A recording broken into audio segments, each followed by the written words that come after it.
সাগর এ দাস করুণা করি।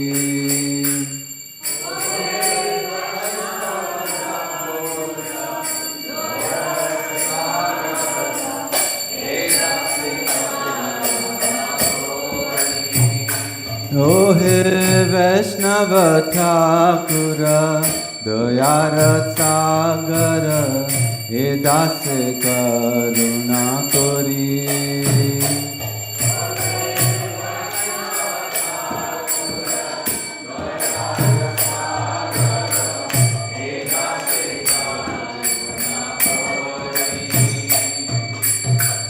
দিয়া পাদ ছায়া সোজো হে মায় তোমার চরণ ধরি।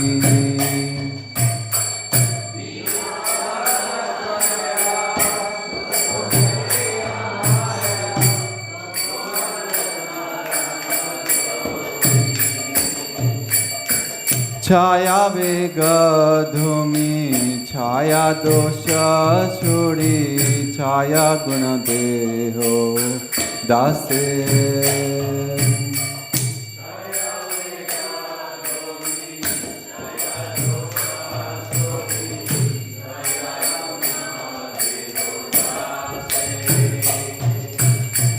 ছায়া সৎসঙ্গ দেহ হে আমারে বসেছি সঙ্গে রাশে।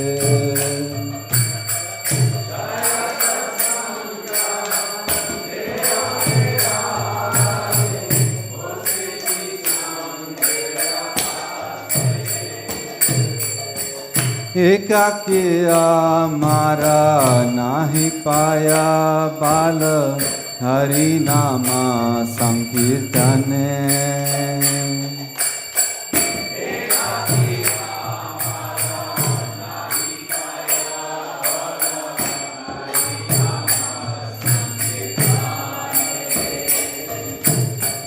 एकाकी अमर नहीं पाया बाल हरि नाम संकीर्तने।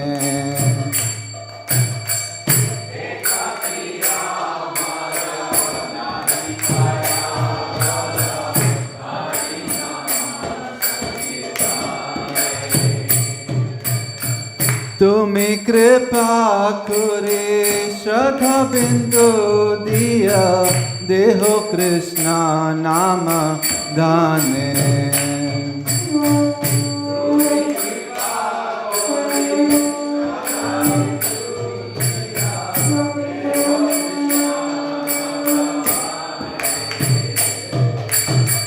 कृष्ण से तुम्हारा कृष्ण दीते पार तुम्हारा शक्ति आछे।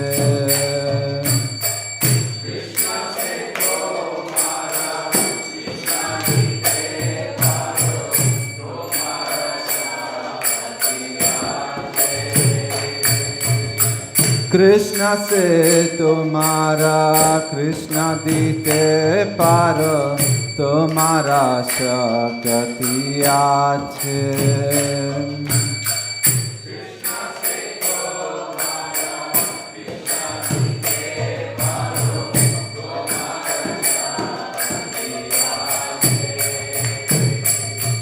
आमी तो कंगाल कृष्ण कृष्ण बोले गाए तव पाच पाच।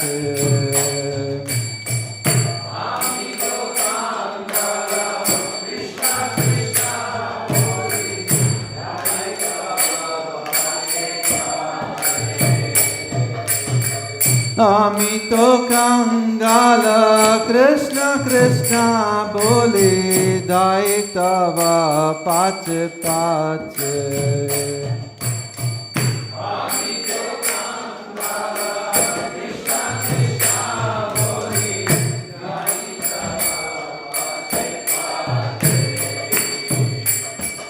ओह हे वैष्णव ठाकुरा दयार सागर दास करुणा करी।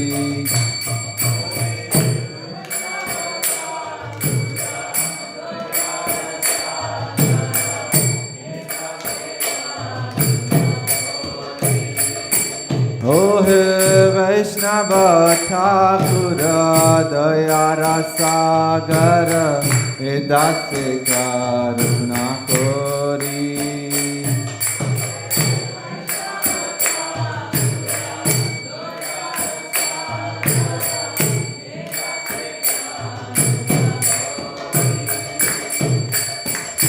Jaya Vaishnava Thakur, Jaya Vaishnava Thakur, Jaya Vaishnava Thakur, Jaya Vaishnava Thakur.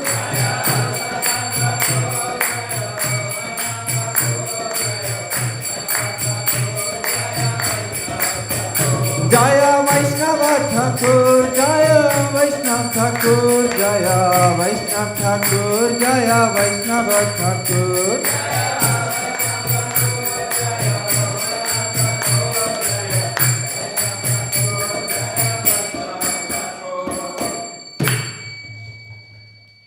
Ujjvala varana gauravara deham vilasita niravade bhava videham.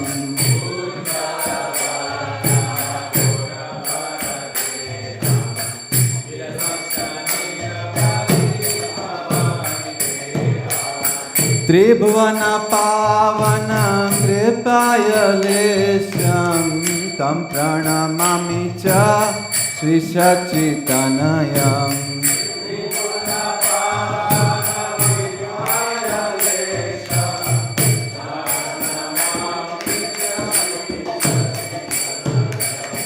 Gadgada antara bhava vikaram durjana tarjana nada vishalam.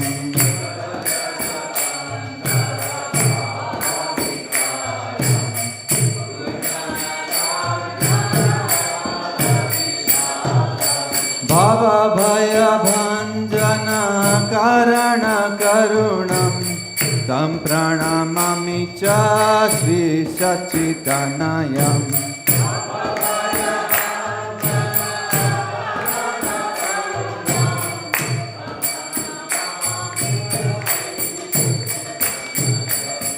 Arunam varadhara charu kapolam Indu vinindita nakhachaya ruchiram.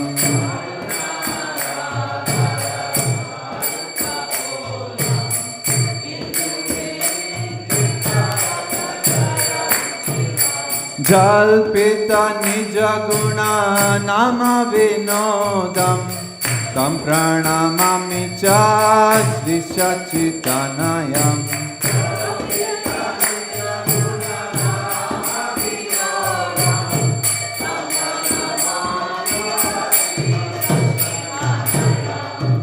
Vigalita nayana kamala jala dharam bhushana navarasa bhava vikaram.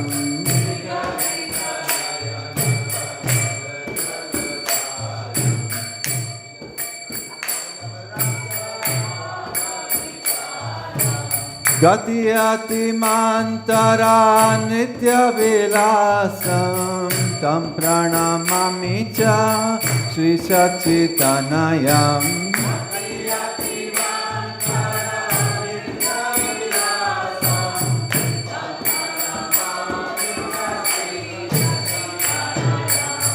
Chanchala charu charana gati ruchiram Manjira ranjita padayuga madhuram.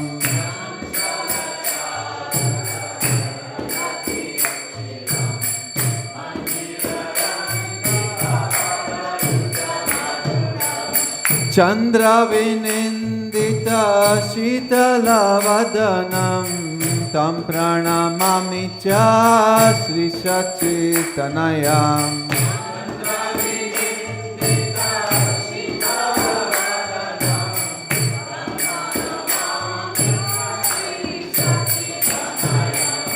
Dhritakati dhora kamandala dandam Divya kalevara mundita mundam.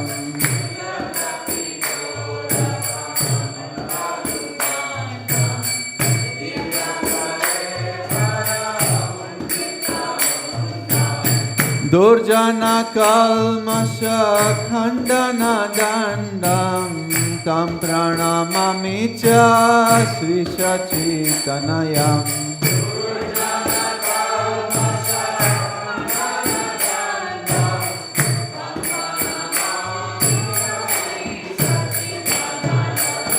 Bhushana bhuraja alakavalitam kampita bimbadara vararuchiram.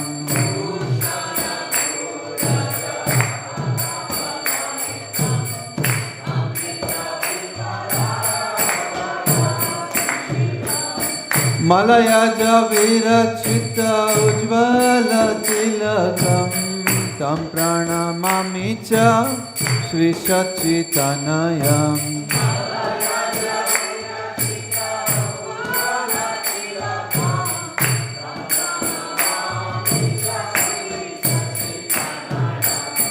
Nindita aruna kamladala nayanam ajanulambita Sri bhujayugalam.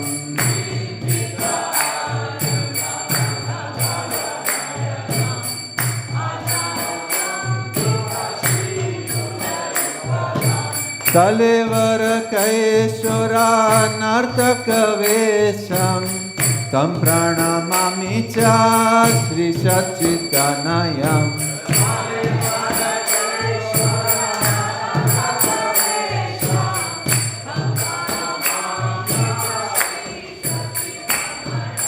Ujjvala varana gauravara deham vilasita niravadhi bhava videham.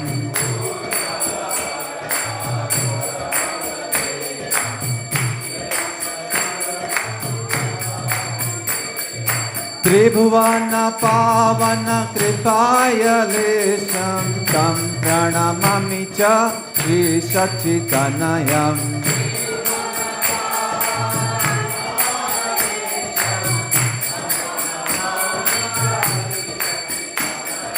Jai Sachinandana, Jai Sachinandana, Jai Sachinandana, Jai Gaura Hari.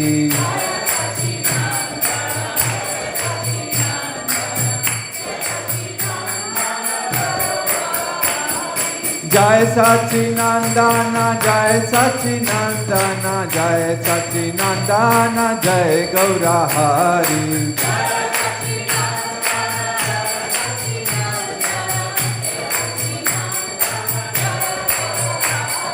Jai Sachinandana, Jai Sachinandana, Jai Sachinandana, Jai Gaura Hari.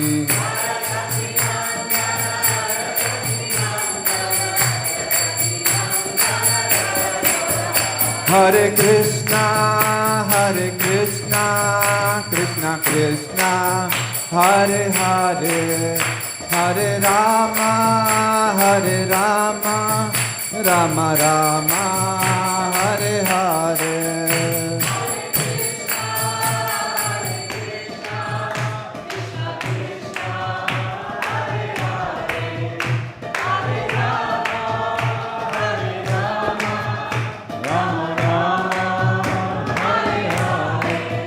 Jaya Radha Madan Mohan Radha Madan Mohan Radhe.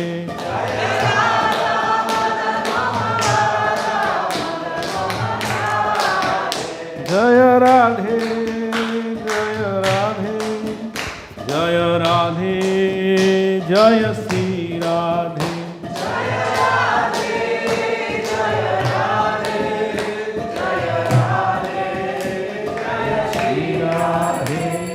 Shri Radha Madan Mohan भगवान की, श्रीमन महाप्रभु की, लक्ष्मी नरसिंह की, जगत गुरु श्रील प्रभुपाद की. Okay, put our the prayers for.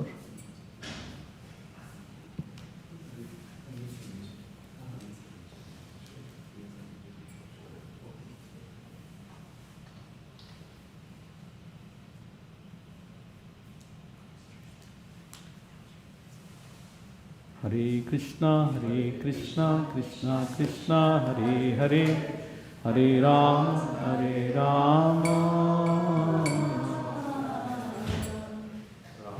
Rama Hare Hare. छाड़िया वैष्णव सेवा निस्तार पाए छे के बाद,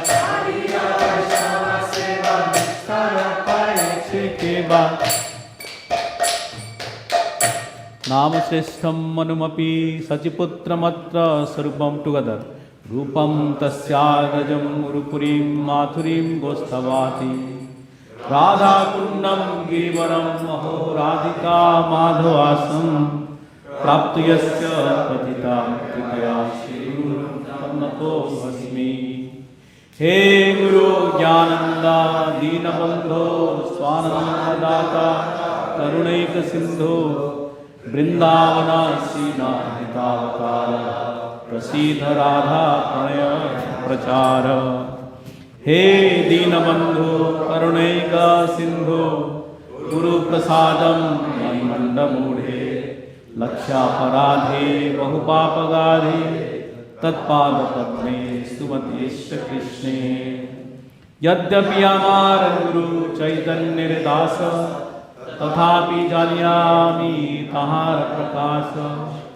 गुरु कृष्ण रूपहया शास्त्रेर प्रमाणे गुरु रूपे कृष्ण कृपा करिणा भक्त गणे। शिक्षा गुरु के जानी कृष्णेर स्वरूप अंतर्जामी भक्त श्रेष्ठ रूप। नैवोपयन्ति अपचितिं कवयस्तवेश ब्रह्माय स्वापि कृतं वृद्धमूढ स्मरन्तः।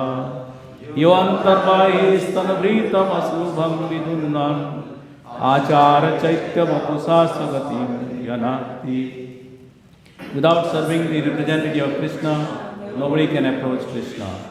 I bow down to the beautiful lotus feet of my spiritual master, by whose cosmic mercy I have obtained the supreme holy name, the divine mantra, the service of the son of Sachimata, the association of Srila Sarup Damodar, Rupa Goswami, and his older brother Sanatana Goswami, the supreme abode of Mathura, the blissful abode of Vrindavan, the divine Radha and Govardhan here, and they reside within my heart for the loving service of Sri Radhika and Madhava in Vrindavan. O spiritual master, O giver of divine wisdom, O friend of the fallen, you are the giver of your own bliss, and you are the only ocean of mercy. All the dwelling in Vrindavan, you have descended for the welfare of fallen souls, like myself, and you are preaching the divine love of Radha to Krishna. Please be kind upon me. O friend of the lowly, O Gurudev, you are the only ocean of mercy. I am a doubtful and have committed hundreds of thousands of offences. I have fallen into a dense myriad of sins. Therefore, grace me with your mercy, so that my mind may be fixed on your lotus feet and on Sri Krishna. Although I know that my spiritual master is a servitor of Sri Chaitanya, I know him also as a plenary manifestation of the Lord. Every living entity is eternally a servant of Sri Krishna Chaitanya. Therefore, the spiritual master cannot be other than a servant of Lord Chaitanya. The spiritual master's eternal occupation is to expand the service of the Lord by training disciples in his service attitude. According to the deliberate opinion of all revealed scriptures, the spiritual master is not different from Krishna. Lord Krishna, in the form of the spiritual master, delivers his devotees. The relationship of a disciple with the spiritual master is as good as his relationship with the Supreme Lord. Spiritual masters always represent themselves as the humblest servitors of the personality of Godhead. But the disciple must look upon the spiritual master as the manifested representation of Godhead. One should know the instructing spiritual master to be the personality of Krishna. Lord Krishna manifests himself as the super soul and as the greatest devotee of the Lord. Spiritual master is a personal manifestation of Srila Madan Mohan Vigraha, whereas the instructing spiritual master is a personal representative of Srila Guru Govinda Deva Vigraha. O my Lord, transcendental poets and experts in spiritual science could not fully express their indebtedness to you, even if they were endowed with the long lifetime of Brahma. For you appear in two features, externally as the Acharya and internally as the Super Soul, to deliver the embodied living being by directing him how to come to you. The lotus feet of our spiritual master are the only way by which we can attain pure devotional service. I bow to his lotus feet with great awe and reverence. By his grace, one can cross the ocean of metal suffering and obtain the mercy of Krishna. Our only wish is to have our consciousness purified by the words emanating from his lotus mouth. Attachment to his lotus feet is the perfection that fulfills all desires. He opens our darkened eyes and fills our heart with transcendental knowledge. He is our Lord, birth after birth. From him ecstatic prema emanates. While ignorance is destroyed, the Vedic scriptures sing of his character. Our spiritual master is the ocean of mercy, the friend of the poor, and the Lord and master of the devotees. O Master, be merciful unto us. Give us the shade of your lotus feet. Your fame is spread all over the three worlds. Jagadguru Srila Prabhupada ki, Jagadguru Srila Prabhupada ki, Jagadguru Srila Prabhupada ki. Sri Guru Charana Padma Kevala Bhakati Sadma. Sri Guru Charana Padma Kevala Bhakati Sadma. Vandamoi Savadhana Mate. Vandamoi Savadhana Mate. Jahara prasade bhai e bhava turiya jai.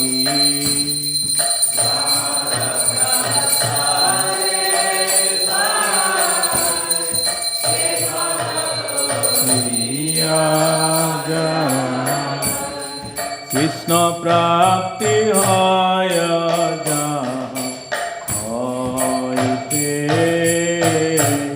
Krishna prapti haya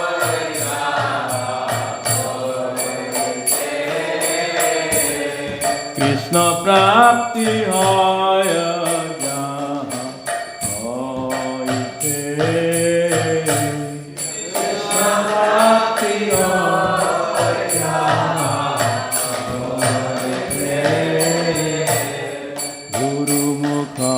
Padma Vakya Kitete Kariya Ekya.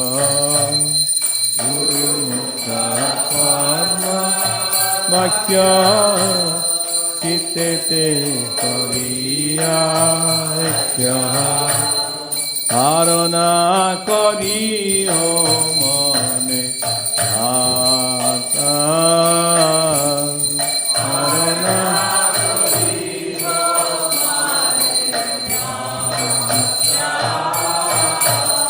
Arana kari ho mane asa. Arana kari ho mane asa. Shri Guru charane rati aise uttama gati. Shri Guru charane ऐसे होता गति. जे प्रसाद पूरे सब दाता. जे प्रसाद पूरे सब दाता. जे प्रसाद पूरे सब आसा.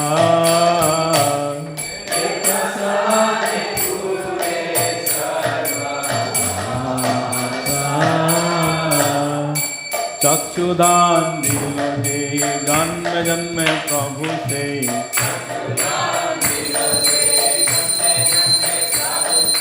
दिव्य ज्ञान हृदय प्रकाशित.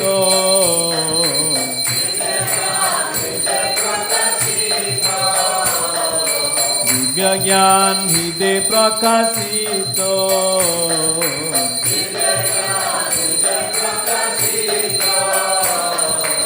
प्रेम भक्ति जहाँ ते अविद्या विनाश जते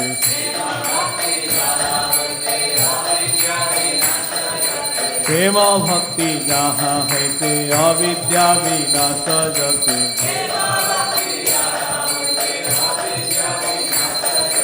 वेदे गाय जहाँ चरितो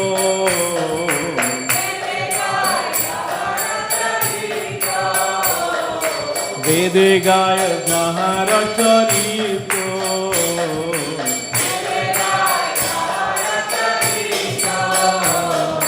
श्री गुरु करुणा सिंधु आधम जनार बंधु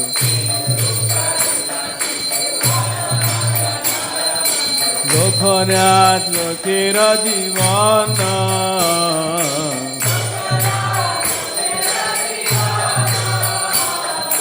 श्री गुरु करुणा सिंधु आधम जनार बंधु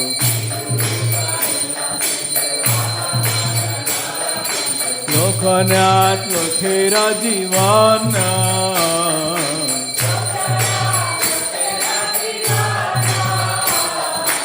आहा प्रभु कर दया देह मोरे पद छाया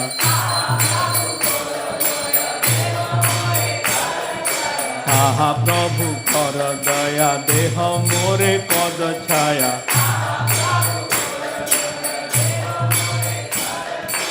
आहा प्रभु कर दया देह मोरे पद छाया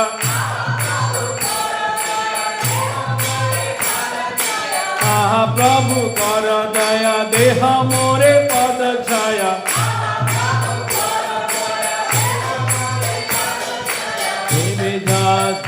त्रिभुवन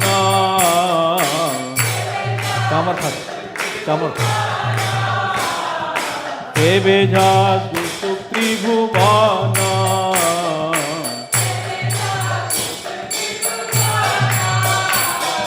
प्रभुपाद लइल शरण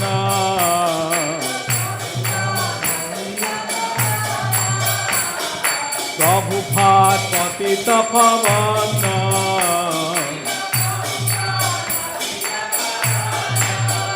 जय प्रभुपाद जय प्रभुपाद प्रभुपाद जय प्रभुपाद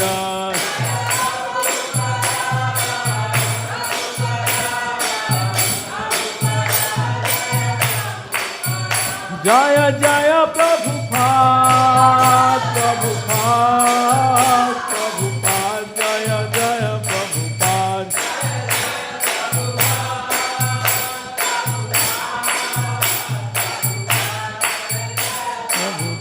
प्रभुपाद प्रभुपाद प्रभुपाद प्रभुपाद प्रभुपाद प्रभुपाद प्रभुपाद प्रभुपाद नमो विष्णुपादाय कृष्णपृष्ठाय भूतले श्रीमते भक्ति वेदांत स्वामी नित्यानंदिने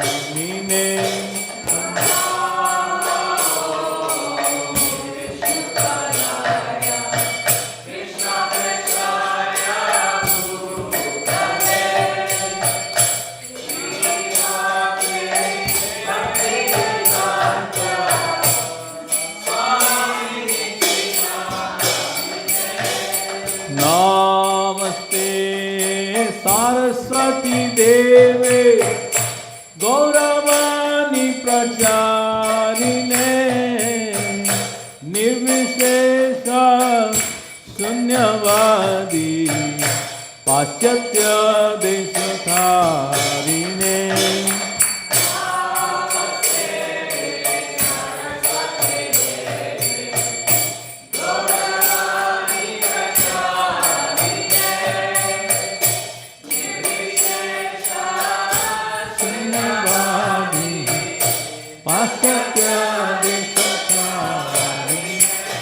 जय श्री कृष्ण चैतन्य प्रभु Nityanand Shri Advaita Gadadhara Srivasadi Gaura Bhakta-vrinda.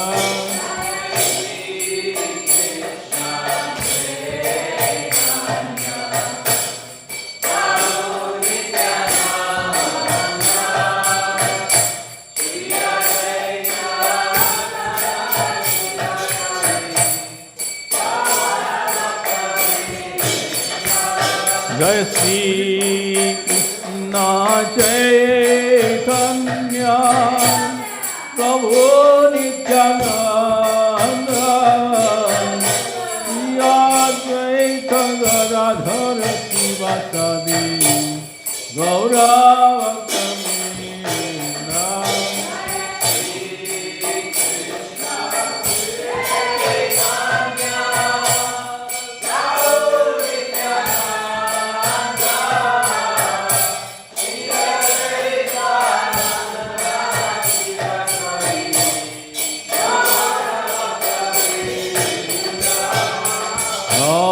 Hare Krishna, Krishna Krishna, Hare Hare, Hare Rama, Rama Rama, Hare Hare.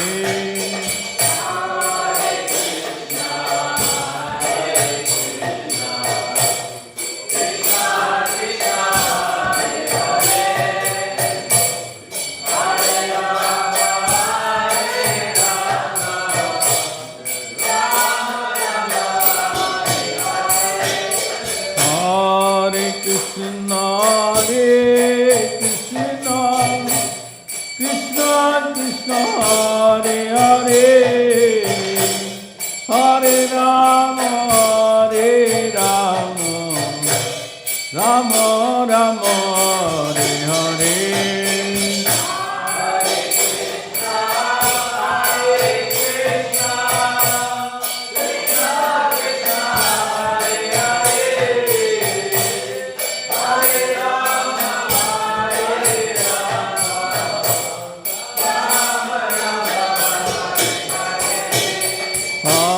Hare Krishna,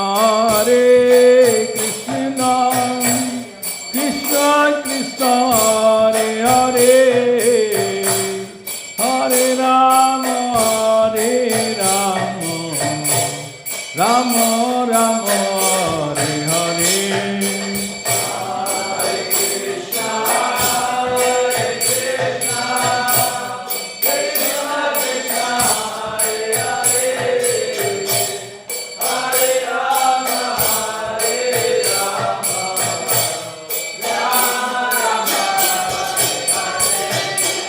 Hare Krishna, Krishna Krishna, Hare Hare, Hare Ram, Ram Ram, Hare Hare.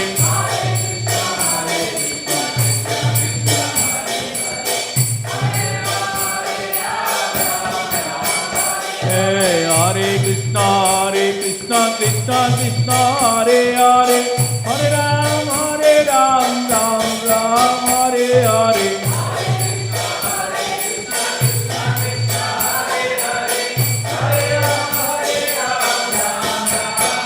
Hare Krishna, Krishna Krishna, Hare Hare, Hare Ram, Ram Ram, Hare Hare.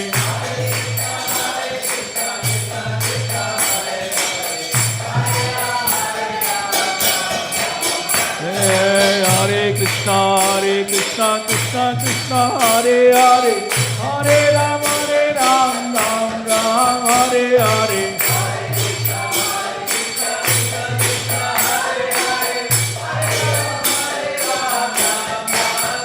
Hare Krishna,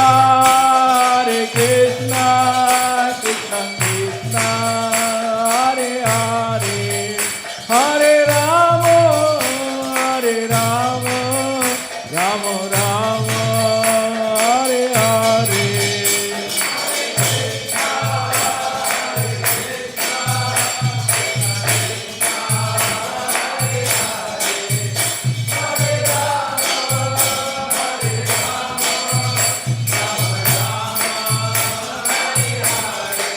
Nitai Gaur Hari Bol, Hari Bol, Nitai Gaur Hari Bol.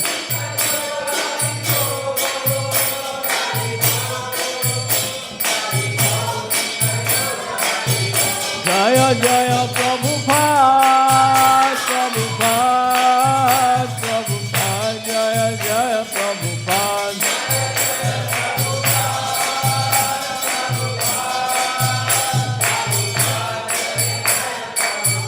Jaya Jaya Prabhupada, Prabhupada, Prabhupada, Jaya Jaya Prabhupada.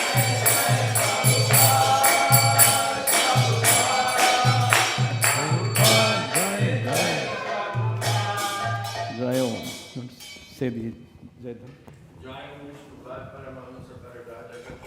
Ashtotara Satta Sri Srimadi's Divine Grace, A.C. Bhaktivedanta Swami Maharaj, Srila Prabhupada ki jai. Ananta Kota Vaishnava Vrinda ki jai. Namacharya Srila Haridas Thakur ki jai. Prem Jakaho Shri Krishna Chaitanya Prabhu Nityananda Shri Advaita Gadadhara Shivasadi Gaura Bhakta Vrinda ki jai. Shri Shri Radha Krishna Gopa Gopinath Shamakund Radhakund Giri Govardhan ki jai. Jamuna Mai ki jai. Ganga Mai ki jai. Vrindavan Dham ki jai. Mathura Dham ki jai. Mayapur Dham ki jai. Navadvip Dham ki jai. Dwarka Dham ki jai. Jagannath Puri Dham ki jai. Jagannath Swami ki jai. Bhakti Devi ki jai. Tulsi Devi ki jai. Savavita Bhakta Vrinda ki jai. Harinam Sankirtan ki jai. Nitai Gaura Premanandi. All glories to the assembled devotees. All glories to the assembled devotees. All glories to the assembled devotees. All glories to Sri Sri Guru and Gauranga.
Oh, Hare Krishna.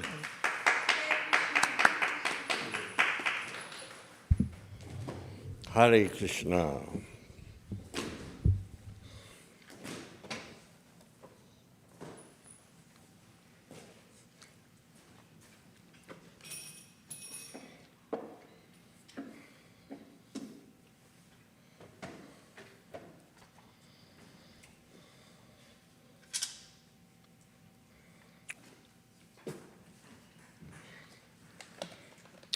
Thank you.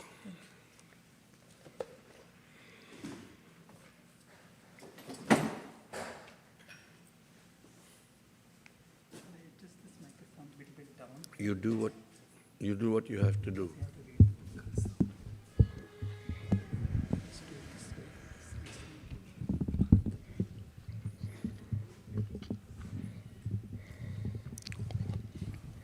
Hare Krishna. Hare Krishna.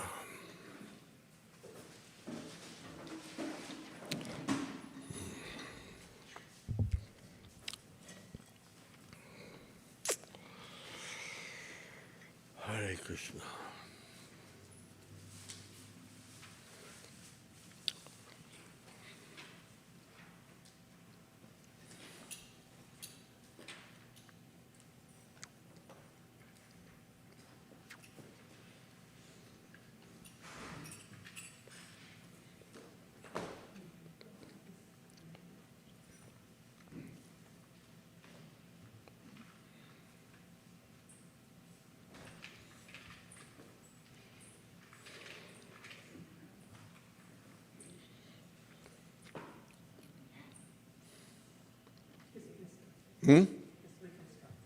We can start? Okay. Can I have some cocktails, please? Thank you, sir.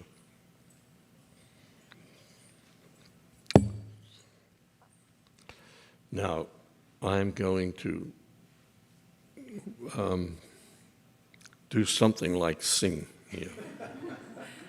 So don't leave, please.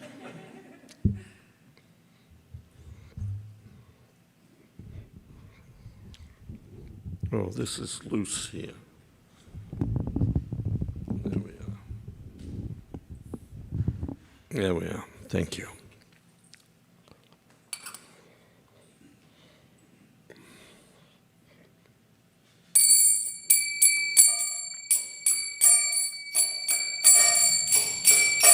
Jaya Radha Madhava Kunja Vihari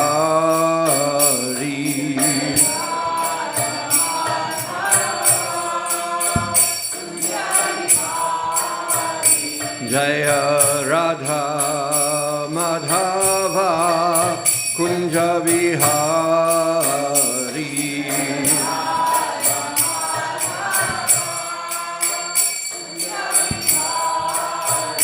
Jaya Gopi Jana Vallabha Girivara Hari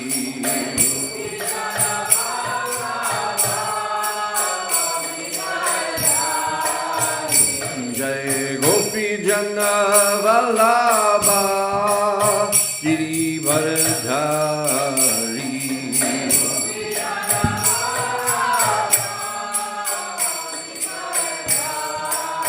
Yasoda Nandana Braja Jana Ranjana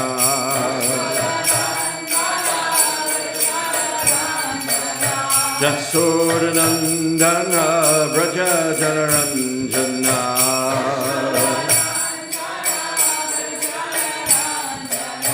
Yamuna Tira Vanachari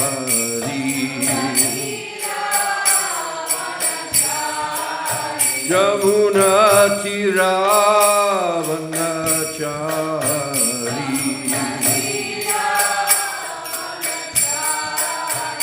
Jaya Radha Madhava Kunja Vihari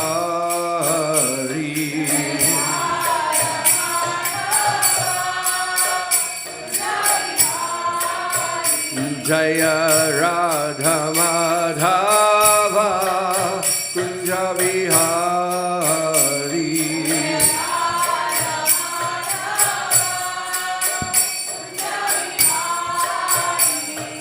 Gopi Jana Vallabha Girivardhari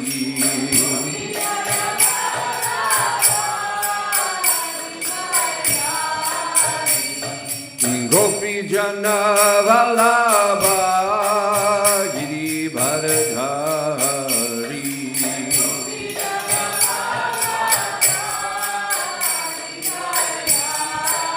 Yasoda Nandana Braja Jana Ranjana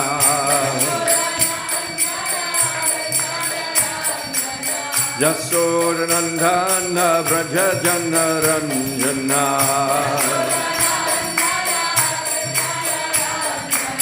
Yamuna Tira Vanachari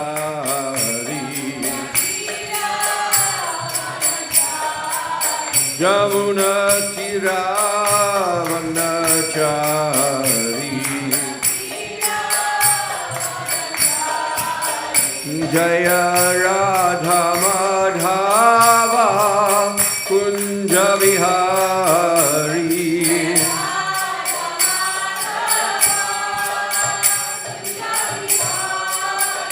Jaya Radha Madhava Kunja Vihari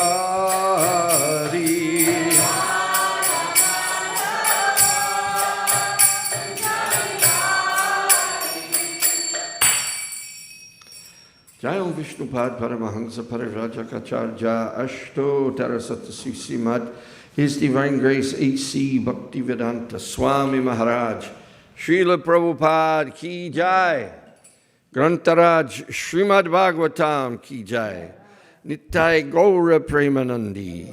All glories to the assembled devotees. All glories to the assembled devotees.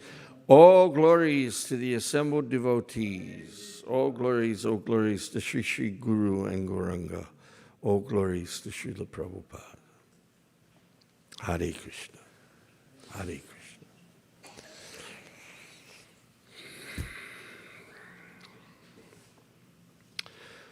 Om Namo Bhagavate Vasudevaya.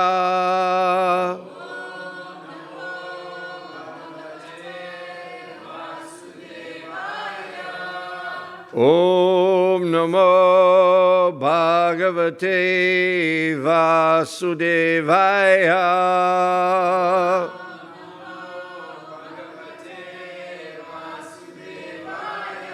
Om Namo Bhagavate Vasudevaya.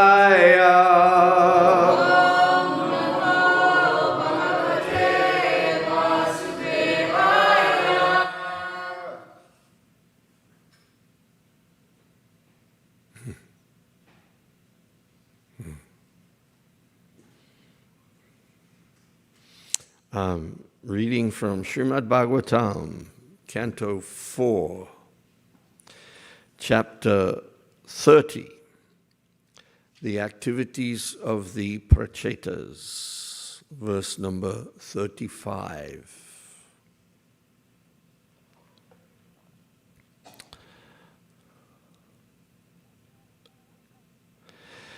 Yatredyante katamritas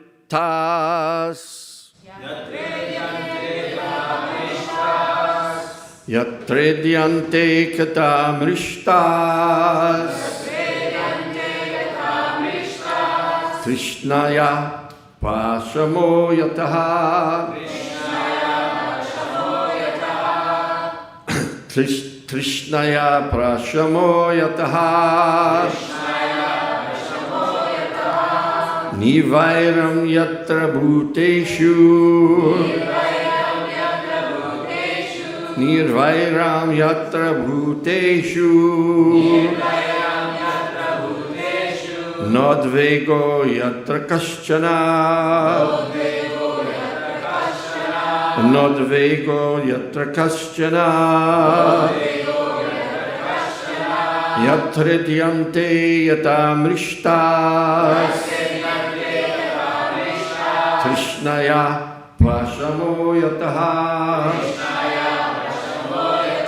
Nivairam yatra bhuteshu Nodvegad yatra kaschana Yatredyante katamrishtas Krishnaya prashamo yataha Nivairam yatra bhuteshu Nodvego yatra kaschana Yatredyante katamrishtas Krishnaya prashamo yata Nirvairam yatra bhuteshu Nodvego yatra kaschana Yatredyante katamrishtas Krishnaya prashamo yataha Nirvairam yatra bhuteshu Nodvego yatra kaschana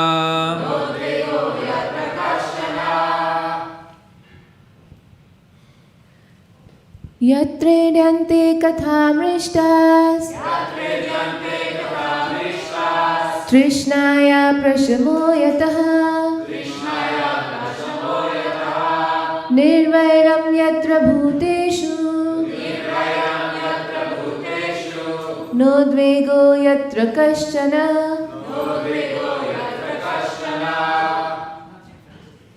यत्र द्यन्ते कथामृष्टास् तृष्णया प्रशमो यतः निर्वैरं यत्र भूतेषु नोद्वेगो यत्र कश्चनः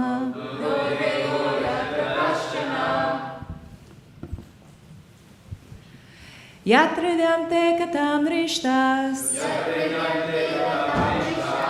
Trishnaya prashamoyataha Nirvayam ratya bhuteshu Nodvego yatra kashchana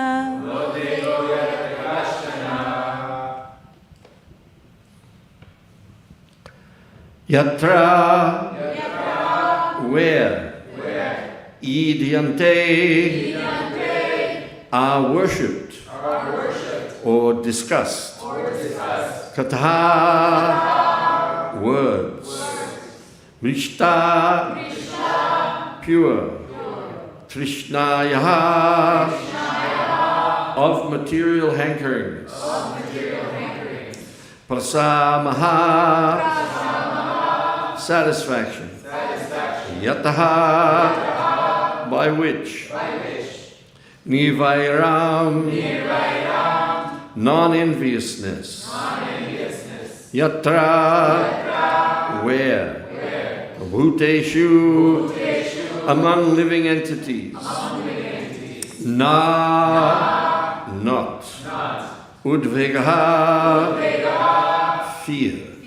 Yatra, where? Kaschana, any.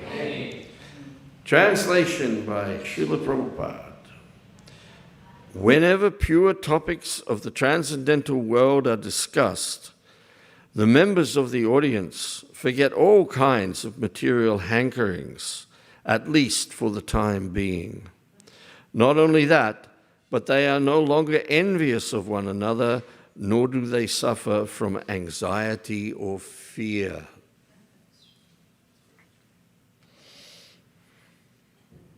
Good news. Good news. Please repeat. Whenever pure topics of the transcendental world are discussed, the members of the audience forget all kinds of material hankerings, at least for the time being. Not only that, but they are no longer envious of one another. Nor do they suffer from anxiety or fear.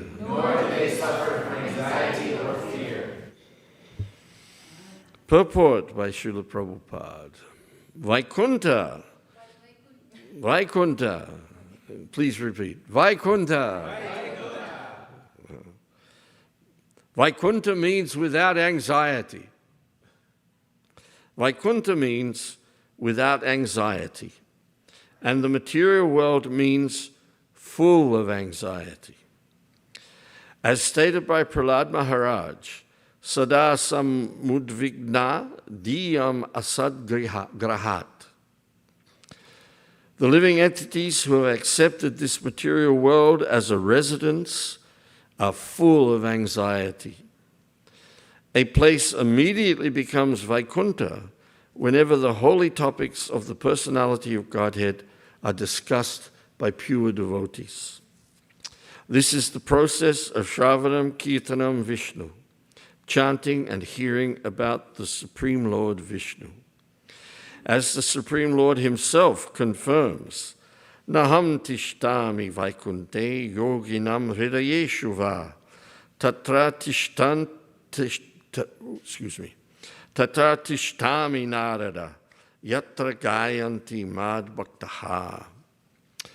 My dear Narad, actually I do not reside in my abode, Vaikunta, nor do I reside within the hearts of the yogis, but I reside in that place where my pure devotees chant my holy name and discuss my form, pastimes, and qualities. Because of the presence of the Lord in the form of transcendental vibration, the Vaikuntha atmosphere is evoked. This atmosphere is without fear and anxiety. One living entity does not fear another. By hearing the holy names and the glories of the Lord, a person executes pious activities. Shrinvatam swa Katha Krishna punya shravana kirtanaha. Srimad Bhagavatam, Canto 1, Chapter 2, verse 17. Thus, his material hankerings immediately stop. This Sankirtan movement, started by the International Society for Krishna Consciousness, is meant for creating Vaikuntha, the transcendental world that is without anxiety, even in this material world. The method is the propagation of the Shravanam Kirtanam process throughout the world. In the material world, everyone is envious of his fellow man. Animalistic envy exists in human society as long as there is no performance of Sankirtan Yajna, the chanting of the holy names.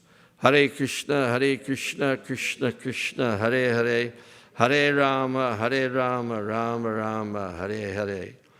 The Prachetas therefore decided to remain always in the society of devotees, and they considered that to be the highest benediction possible in human life.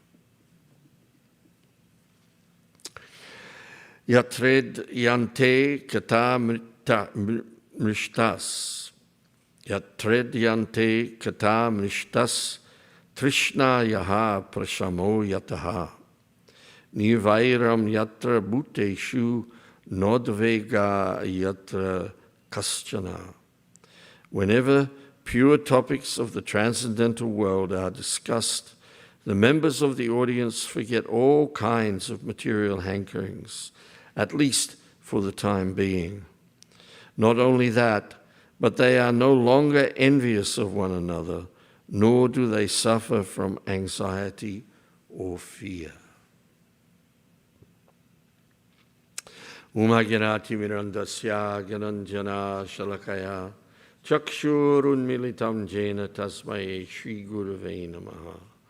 Shri Chaitanya manobishtam stapitam jena bhutale swayam rupa kadamayam dadati swapadantikam. Vandeham Shri Guru Shri Yuta Parakamalam Shri Gurun Vaishnavamscha Shri Rupam Sagrajatam Sahagana Raghunatan Vitam Tam Sajivam Sadvaitam Savarhutam Parijana Sahitam Krishna Chaitanya Devam Shri Radha Krishna Padan Sahagana Lalita Shri Visakan Vitamscha.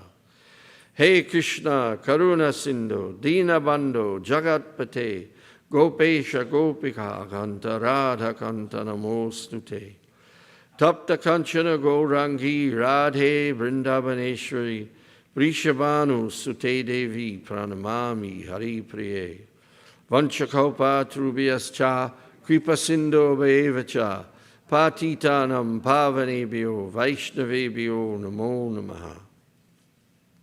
Jai Shri Krishna Chaitanya Prabhu Nityananda Shri Advaita Gadadha Shivasadi Gaura Bhakta Vrinda. Hare Krishna, Krishna Krishna, Hare Hare, Hare Rama, Rama Rama, Hare Hare. Mukam karoti vachalam, pangum langa yate girim, jat kripa tamaham vande, Shri Gurun dinataranam. Nama Om Vishnu Padaya, Krishna Prashtaya Bhutale, Srimate Bhakti Vedanta Swami Niti Namine, Namaste Saraswati Deve, Gauravani Pracharine, Nirvishesha Sunyavadi, Paschacha Deshatarine. So this is a verse spoken by the Prachetas. This chapter is called The Activities of the Prachetas. It's part of the dialogue between Maitreya and Uddhava. And this, from verse 22 to verse, I think, 46 or 47, I can't just quite remember. No, 41, actually, 41. This is the Prachetas speaking to Lord Vishnu, who has appeared before them. 41, yes, 42. 43 is where the Lord Maitreya picks up the narration again. At the beginning of the chapter, the Prachetas have spent a huge, performed a huge austerity. They've resided under the water for 10,000 years, and they haven't eaten in that time, and they've meditated upon the Lord. Hare Krishna. And the Lord has appeared before them, and he offers them benedictions, and then they offer prayers. And this is one of their prayers. This is one of their statements. It's a series. There's a series of statements in this regard. We could just read a few verses.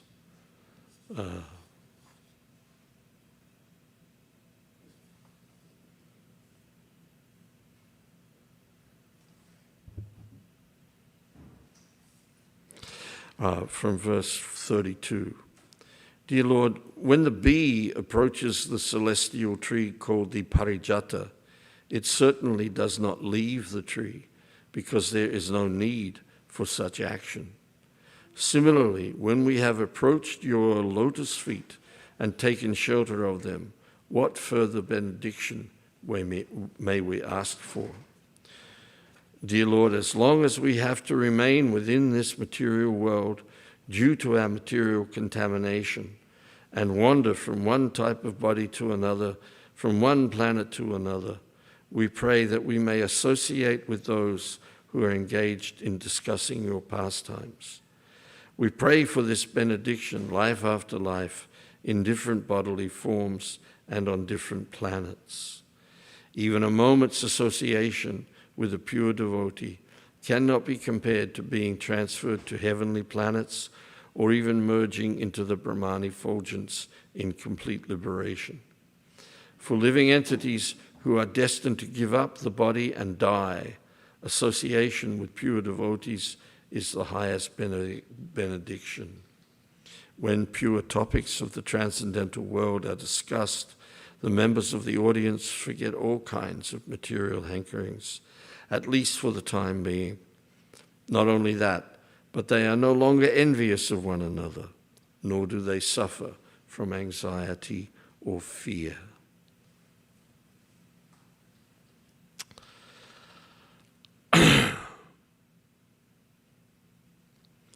This is a very important point to understand, that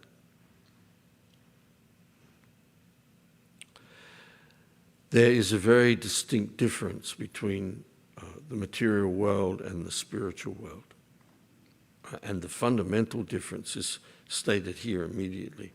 The spiritual world is Vaikuntha. There is no anxiety no mundane anxiety. No mundane anxiety that eats away at the vitality of the living entity. Anxiety in the spiritual world is simply anxiety about how to serve Krishna. And that anxiety, that is not anything to do with the mundane anxiety of the material world. The anxiety to serve Krishna in the spiritual world is energizing to the living entity. All of the residents of Vaikuntha are always, just like the motto of this yatra, always thinking how to serve Krishna better. How do we serve Krishna better?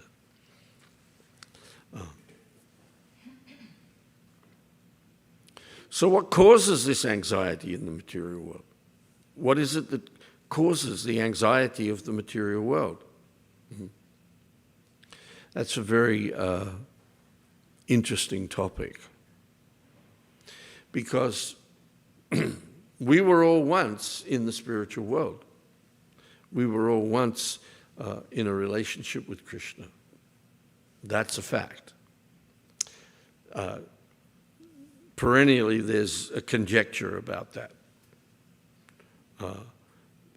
People with a poor fund of knowledge and a poor understanding make the mistake of thinking that the living entities who are in the material world, conditioned by the influence of the three modes of material nature, have always been so.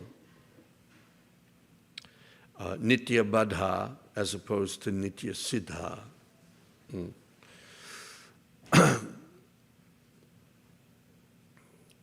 We need to understand that, first of all, we are Nitya. We are eternal. We are eternal. There was never a time when we did not exist, and there will never be a time when we cease to exist. So we are Nitya. We are eternal. So then, whether we are in bondage or whether we are liberated, we are eternal. So our eternality does not cease because we become conditioned in the material world. And it does not mean because we are conditioned in the material world that we have always been conditioned in the material world. There's a lot of misconceptions around this that we need to be very clear of. There is the argument that we could not have fallen from the spiritual world because we've never been there, because we are eternally in Maya. But the first mistake is to think that we fall down from the material world, from the spiritual world, into the material world.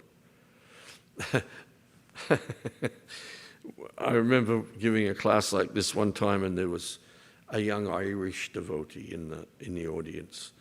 And when I asked for any questions or comments at the end, he said, "Well, couldn't it have been that we were playing with Krishna in Goloka, and we were wrestling and tumbling, and somehow we just fell into the material world?"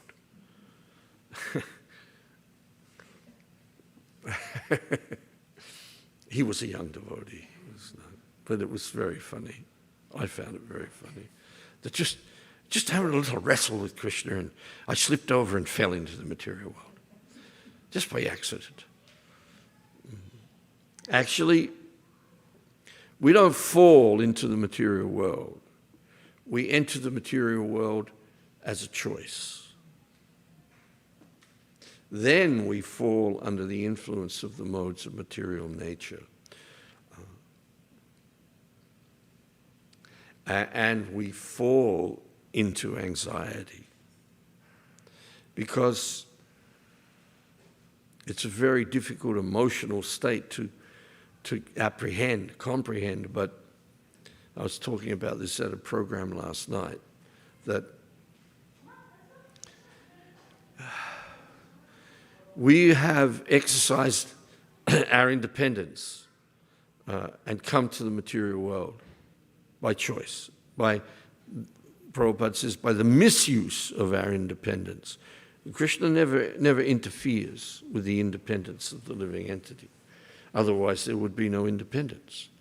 Independence means you can do whatever you like.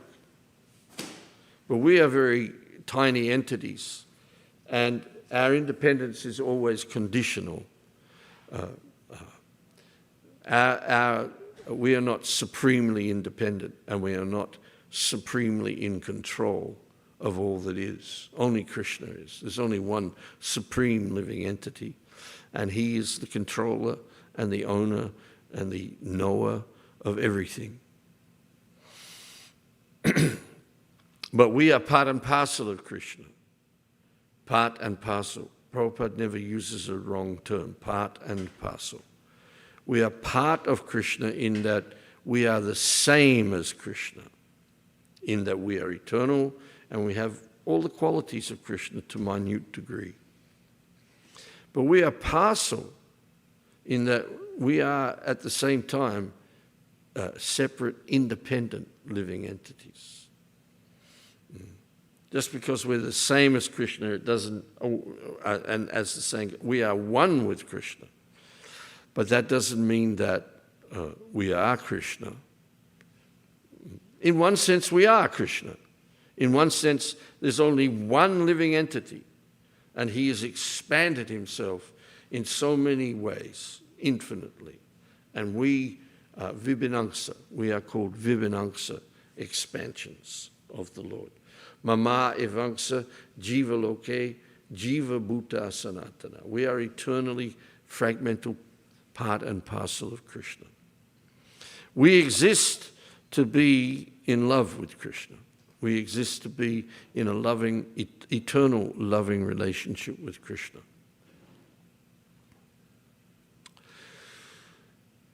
But somehow or another, and it really doesn't matter how, Prabhupada explains that in the purport to verse 20 of the 13th chapter of the Bhagavad Gita, that how we came to be in this state that we're in the material world, how it happened, doesn't really matter. Krishna knows. Krishna knows. And it's not a default program. It's a personal breakup of relationship. Every relationship is unique. Every relationship with Krishna is unique. Every individual personal relationship with Krishna is unique.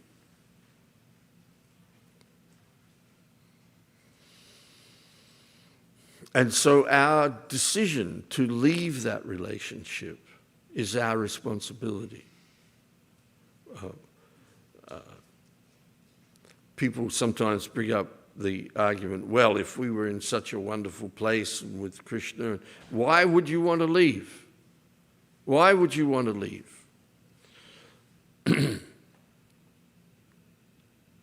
We are that category of living entity, the marginal potency of the Lord that can live, take up residence in the material world.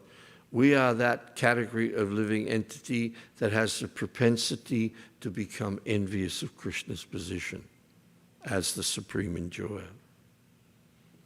That is something that initially is a little difficult to come to terms with. What, me? Me envious? I'm not envious of Krishna. I love Krishna. Yes, you love Krishna. We all love Krishna. But we have that very unfortunate cocktail of consciousness where love of Krishna is there, but also envy of Krishna is there. Ichcha dvesha samuttena dvandva mohena bharata sarvabhutani samoham sagayanti paratapa. All living beings in this material world are born into delusion, overcome by the dualities of desire and hate. Dvesha means hate in this instance. Later on, Krishna says, Samoham sarvabhuteshu name dveshta stinapriyaha. And there, dvesha is translated as envy. So envy and hatred are opposite sides of the same coin. So in one lecture, Srila Prabhupada explains that this duality of desire and hate, the initial duality is the desire to be Krishna, the desire to be Krishna. And the hatred is, and the envy is of Krishna. The living entity, the living entity, we can talk in an abstract philosophical sense and talk about the living entities, but that means you and me. And ultimately, in one's own progress in spiritual life, one has to accept this is me. I am envious of Krishna, and I'm in this material world. Because I want to be Krishna. I want to be the center of everything in my life, up to the point where you can become a great demon like Hiranyakashipu and control the whole universe. But you don't control these things ultimately. You don't control these things with love. You control these things by creating fear in others.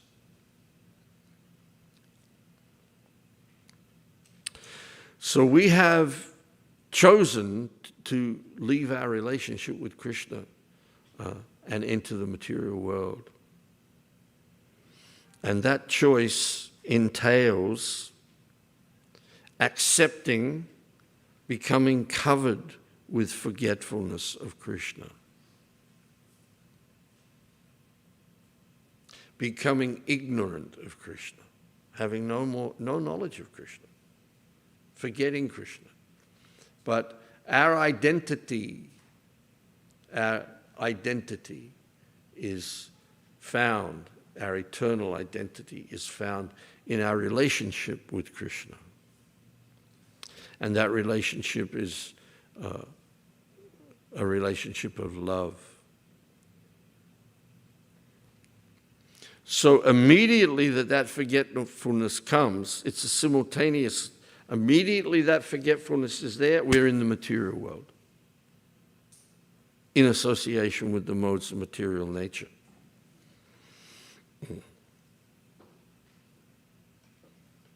And within our deepest levels of our consciousness, there's the awareness of, what have I done? What have I done? And then we are gripped with anxiety, because in one sense, we don't know what we've done, because we've forgotten everything. But something has happened to our heart. Something has been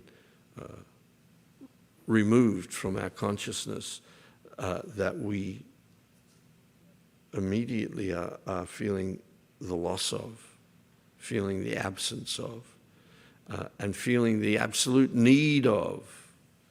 And so therefore there's anxiety and fear, because we don't know where we are anymore. We don't know who we are anymore. Just imagine that. You wake up tomorrow morning and you don't know who you are anymore. And you don't know where you are. Your reaction is not going to be, oh, this is cool. This is great. The reaction is, oh my God, where am I? Who am I? Why am I here? All these distressful questions will come.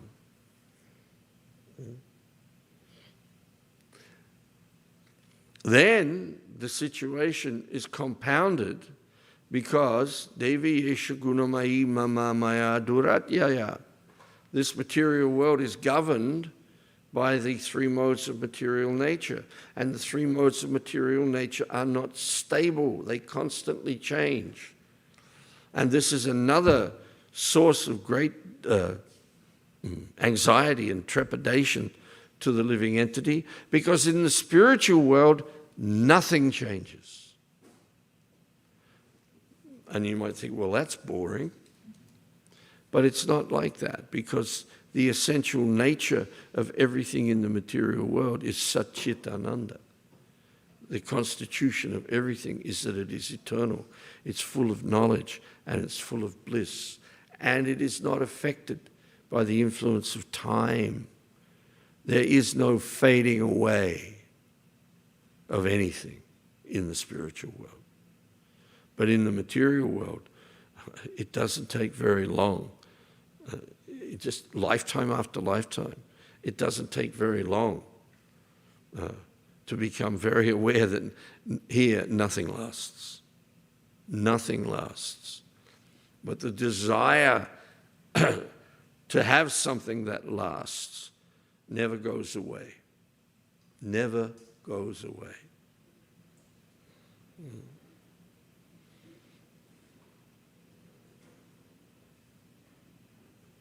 We never lose our eternality, and we never lose our eternal desires. We just change our location into a situation where it's totally incompatible with these desires and this existence of eternality. Nothing here is eternal. Everything here is full of misery and ignorance. We're born, we're born in the darkest of ignorance, helpless and hopeless. Helpless and hopeless. And no one comes out of the room saying, whoopee, here I am, let's go for it. Everybody comes out of the womb, and they're disturbed. It's a disturbed situation. Everywhere we go in the material world, there's disturbance. Disturbance. And in this way, as we fall more deeply, alongside of this, there's the propensity to be in love, to give love, to receive love. So you've got to. Prabhupada says you've got to love somebody. You've got to love something. He says, if you have no one else to love, then you get a pet, you get a dog, you get a cat. Well, some people get snakes.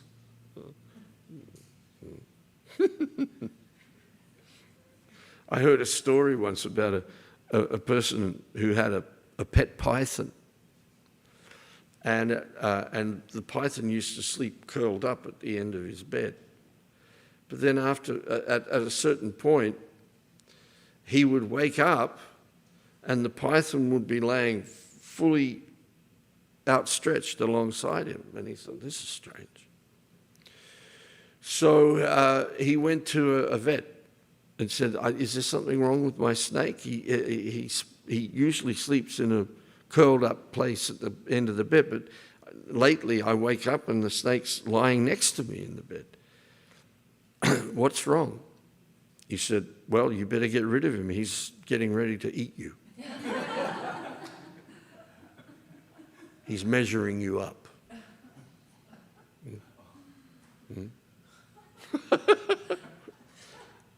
And the dog will come and lick you.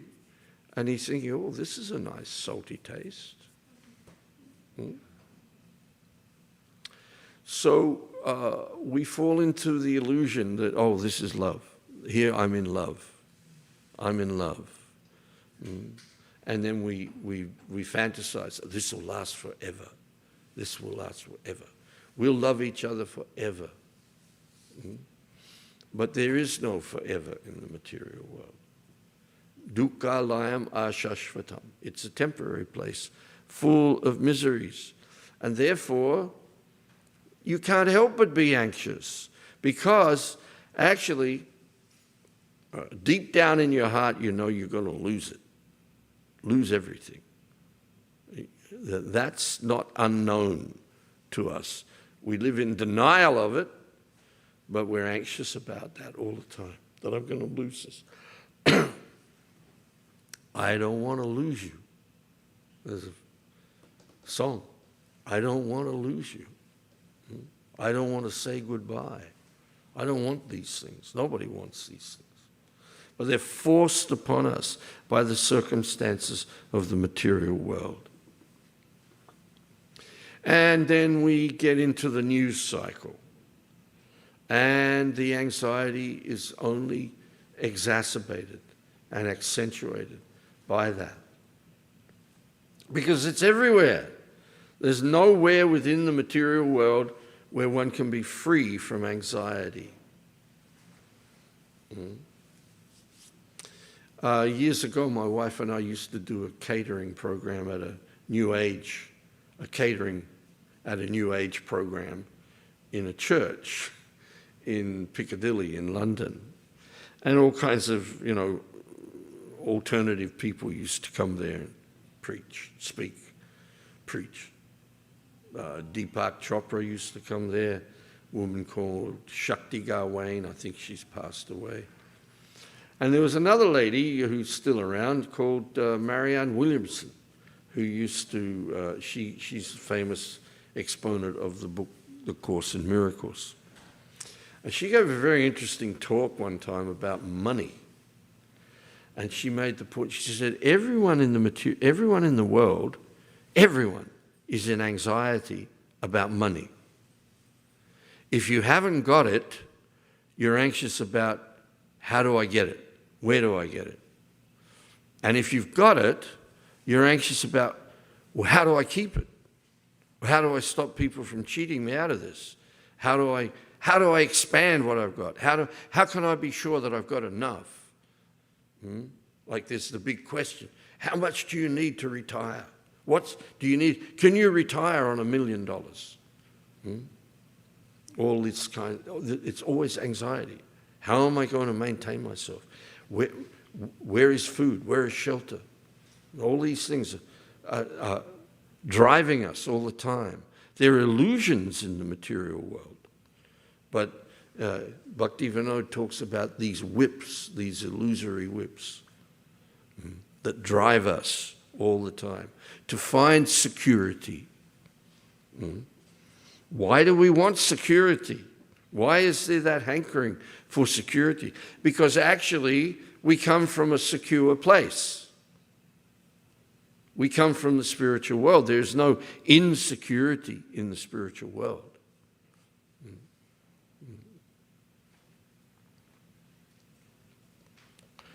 So here there's a very, very important piece of information that these topics of the transcendental world, anything to do with the transcendental world, are very powerful because they cause the members of the audience to forget the material world, basically. We've forgotten the spiritual world and we're immersed in the material world. But the spiritual world comes into the material world and we forget the material world. I think I said it here a couple of years ago, the funny story or funny joke actually, that Atmatattva Prabhu made one time. I spent 6 months with him in 1990-91 and in Mayapur and listened to his preaching a lot. And one time he was saying, Srila Prabhupada is such a great mystic yogi that he's come into the material world and he's manifested the spiritual world inside this material world. We're in the spiritual world right now. And then he manifested the spiritual world inside the material world, and he brought us from the material world into this spiritual world. And then he said, and we are such great mystic yogis that inside this spiritual world that Srila Prabhupada has manifested in the material world and brought us into, we've again manifested the material world.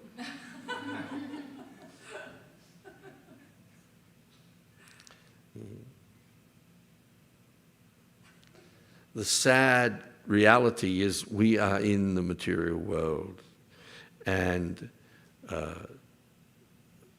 as it says here, at least for the time being, we come onto the transcendental platform. Therefore, it's advised, keep coming. Nasta prayashu abhadreshu nityam bhagavat sevaya. Bhagavati uttama shloke bhakti bhavati naistaki.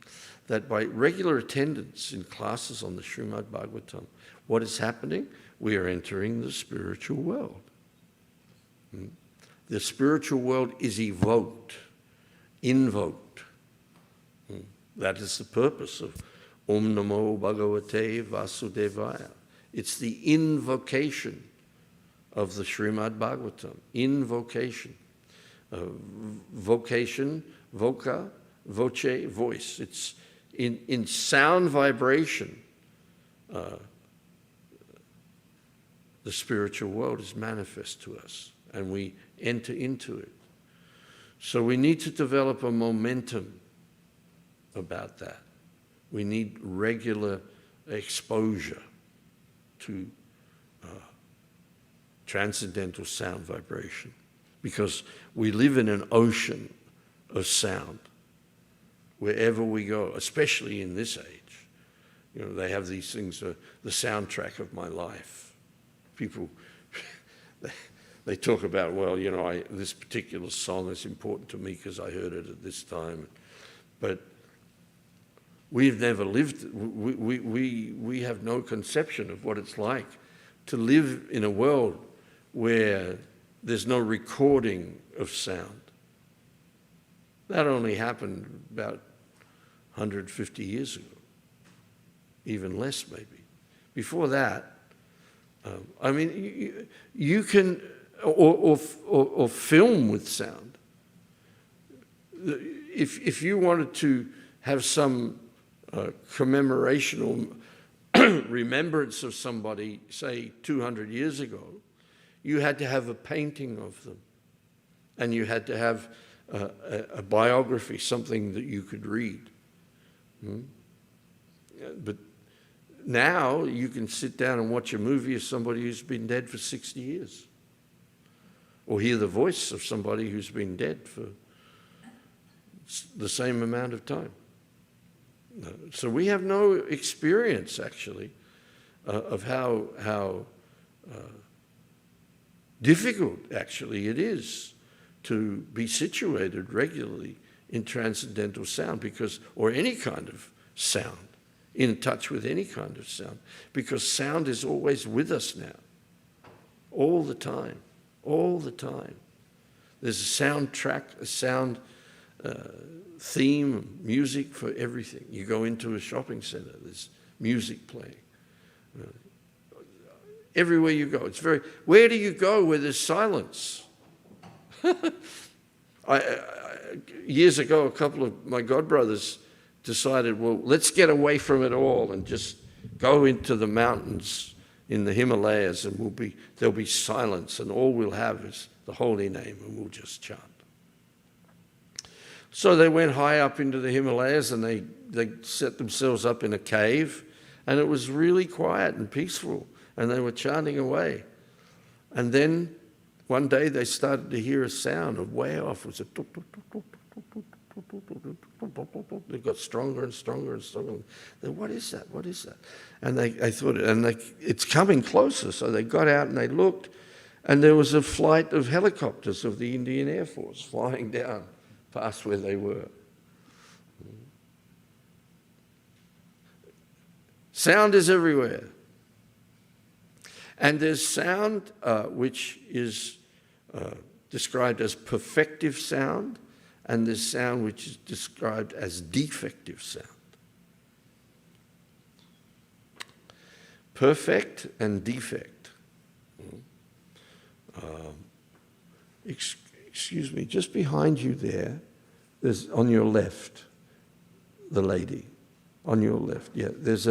On your right, I'm sorry. There's a bead bag with a phone underneath it. Could you bring me that phone? Let's have a look at the meaning of these words. Words are very important to know the meaning of. Does anyone know the actual meaning of perfect? Thank you, sir. Oh, that's not mine. That's not it. That's yours? Yeah. Well, no. Have you got it? Yeah, bring that. There we go. We'll both do it. Perfective sound and defective sound. This is a very important thing to understand. Thank you.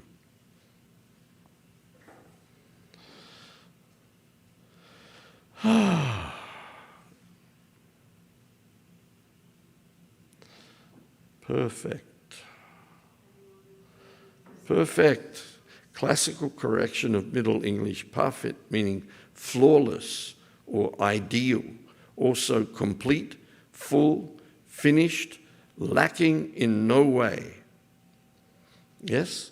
So then we go to defect. What is a defect? It's on the screen. Sorry? It's on the screen. It's on. People are doing it for me. There we go. Want or lacking of anything, especially lack of something essential to perfection or completion. Something which is essential for something to become complete is missing. This is the limitation. This is the limitation of mundane language. So therefore, the Lord is described in this verse that's quoted in this purport. No, not this verse. In verse 6 of the second chapter, we have the use of the word adhoxaja to describe the Lord. Savai pungsam paro damo yato bhakti adhoxaja. That the Lord is beyond the realm of sense perception. And Srila Prabhupada explains that means so many combinations of sounds can be made to describe things in the material world, but there is no combination of sounds that can describe the nature of the spiritual world unless that language comes to you from the spiritual world. Whatever you can describe within the what's it? A and cha. A and cha. Between that, all words are formed, but there are no words which can enable us to perceive the Lord, have a perceptual understanding of the Lord. Everything within the material world, all the sound vibrations within the material world are actually defective because they leave us with incomplete knowledge and incomplete understanding. So we must hear from a perfected source, from the source of perfection. And therefore, Ishopanishad begins with that invocation. Everything that emanates from the Supreme Lord is perfect and complete. So transcendental sound vibration is perfect and complete, and it is perfective in that it has a purifying effect upon our consciousness. A purifying effect upon our consciousness.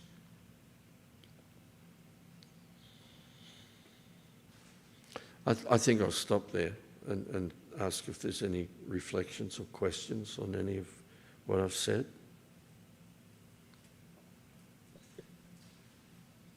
Yes. Thank you so much, Bhagavat Ashraya. Your classes are always so profound. I always have to think about them for many, many, many, many days afterwards. Take a couple of Tylenol. Get a little rest and you feel better. Okay, thank you for that prescription. So your talk had me thinking about, someone asked me a question that I would love to actually hear you answer. She asked me, I don't understand how there can be a realm without suffering, as suffering is mostly never really suffering, but usually the lack of the ability to control the mind. So is the realm, like above this realm, mostly just a place where the soul has its mind in such a pure state that it is incapable of feeling suffering or hardship?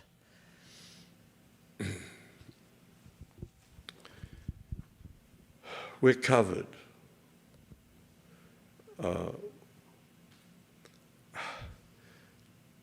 When we enter the material world, bhumirapo nalo vayu kangmano buddhirevacha ahankara iti yang me bina prakriti asza. Krishna explains that. Earth, water, fire, air, ether, mind, intelligence, and false ego are the material elements that cover the jiva. And the covering comes in reverse, from the most subtle to the most gross.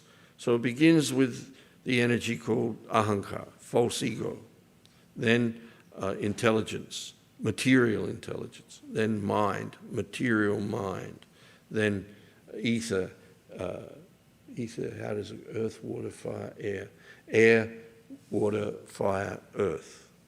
So you have the subtle body and the gross body.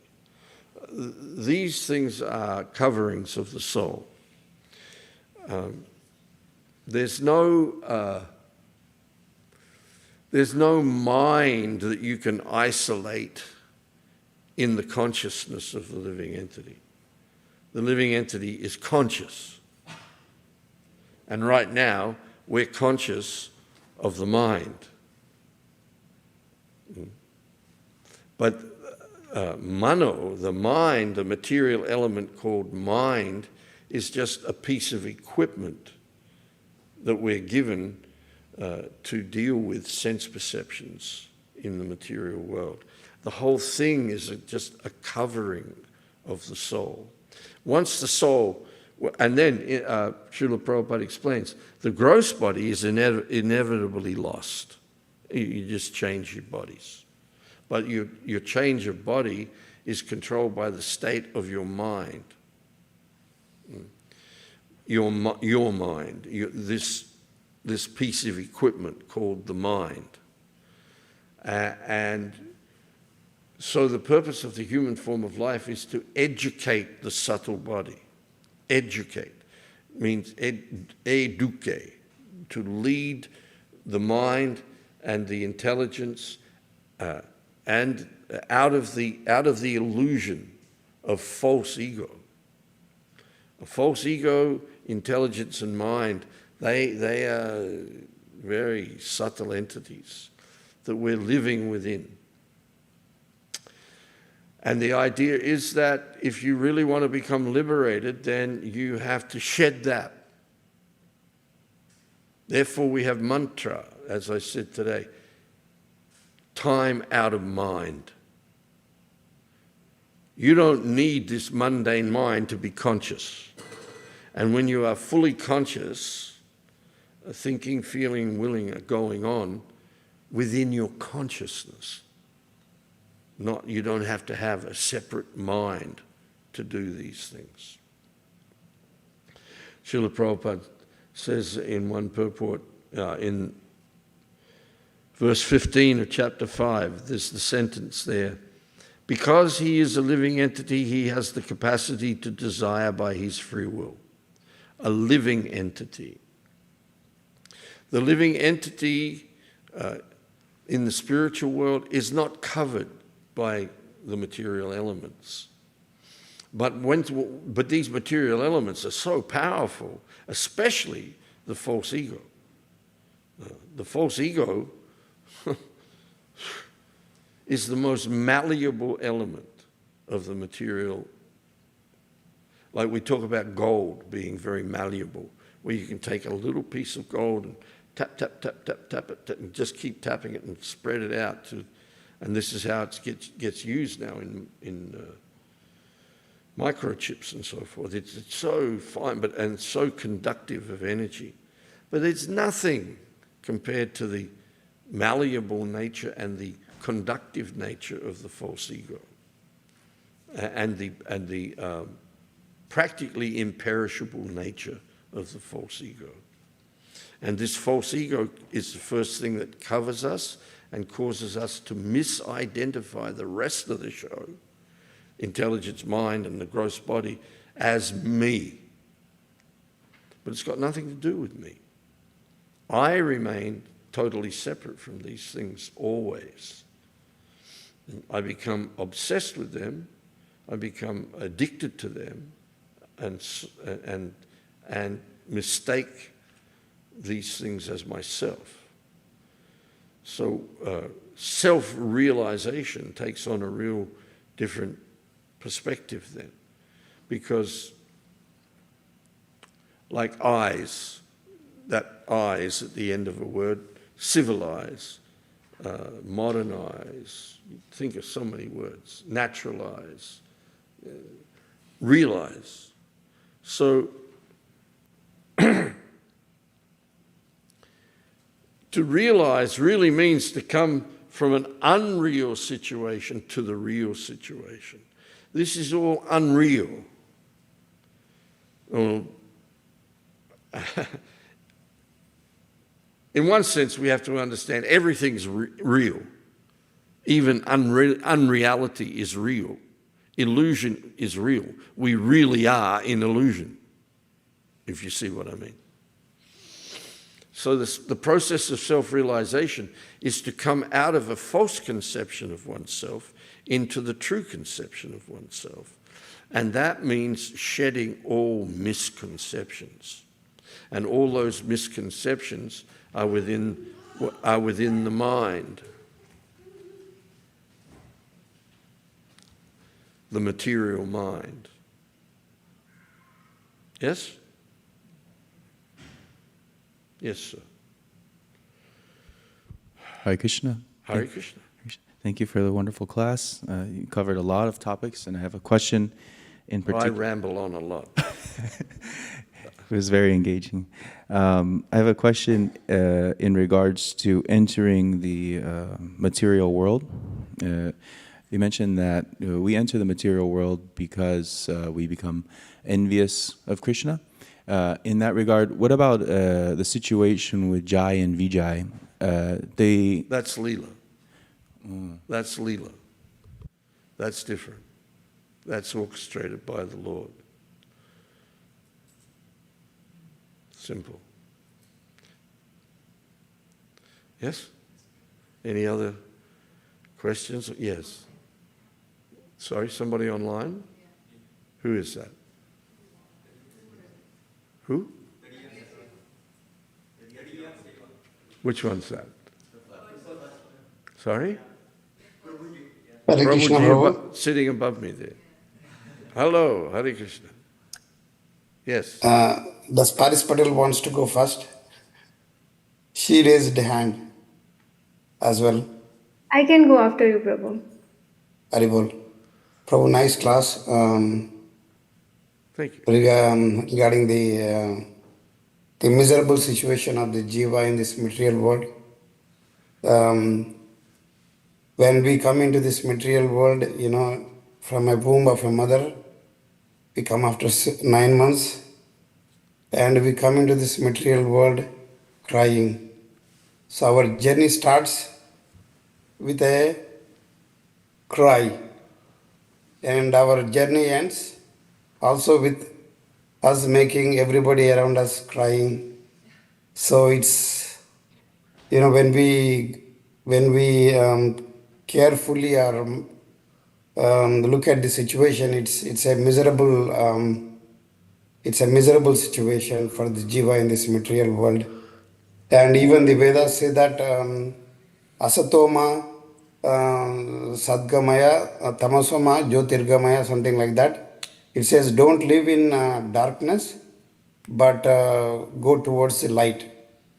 So even entire Vedic literature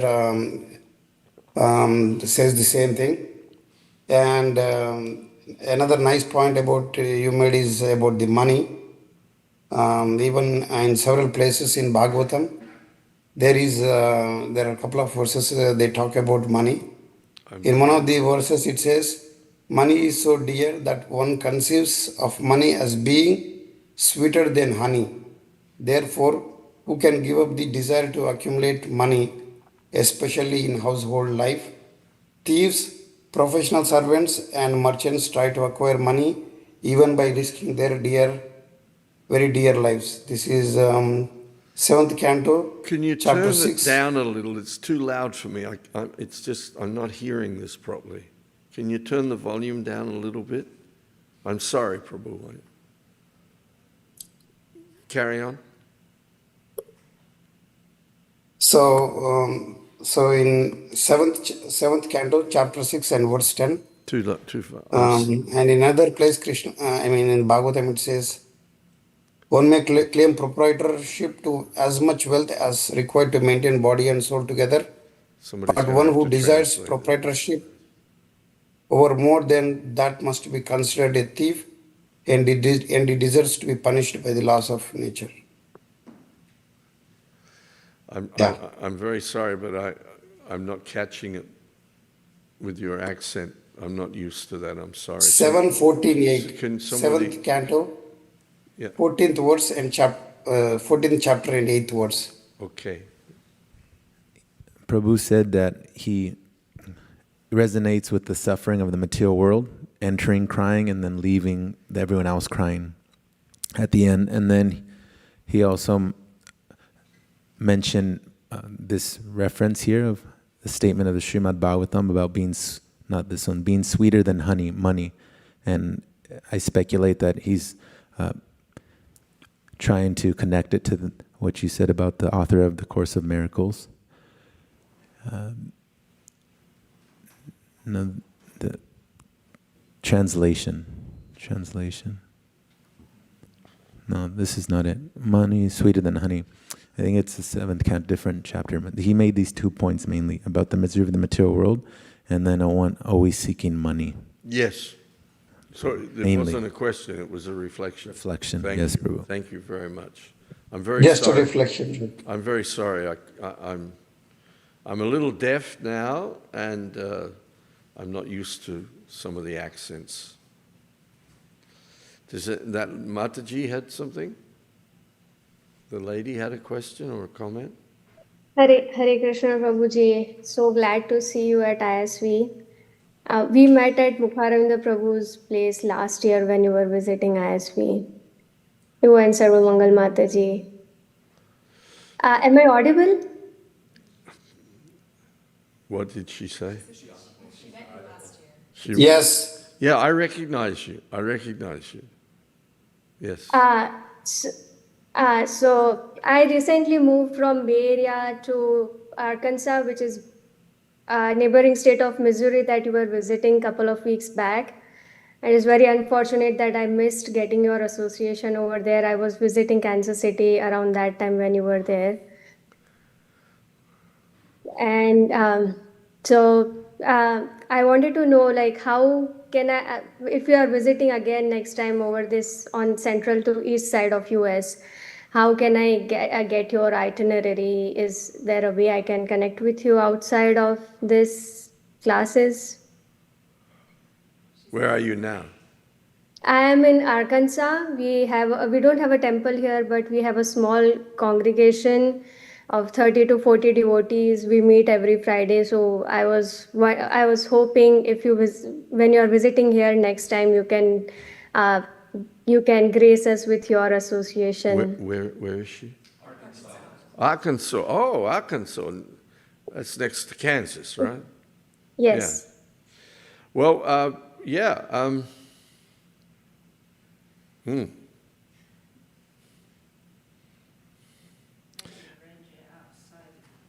Sorry? Well, take my number. All right? Well, Okay. I don't know how I'm going to meet you otherwise, so take my number now.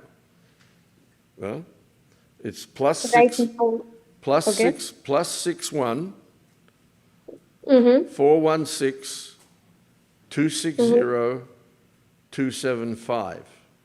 You can get us on WhatsApp, and we'll let you know what our itinerary is. We'll be in Kansas sometime next year, but I'm not sure when. And where are you, in Little Rock or where? No, 3 hours from Little Rock in Bentonville. Which direction from Little Rock? North. North. So you're quite near Missouri. Yes. Yeah. Well, that's not that far from Kansas Yes, City. I was in Kansas City when you were visiting somewhere near that area. Okay. Well, you keep in touch with us, and we'll let you know, and we'll visit you in Arkansas next year. That would be very lovely. Hare And Krishna. I have one question, if we still have time. I So, don't know. We and- got time? Yes.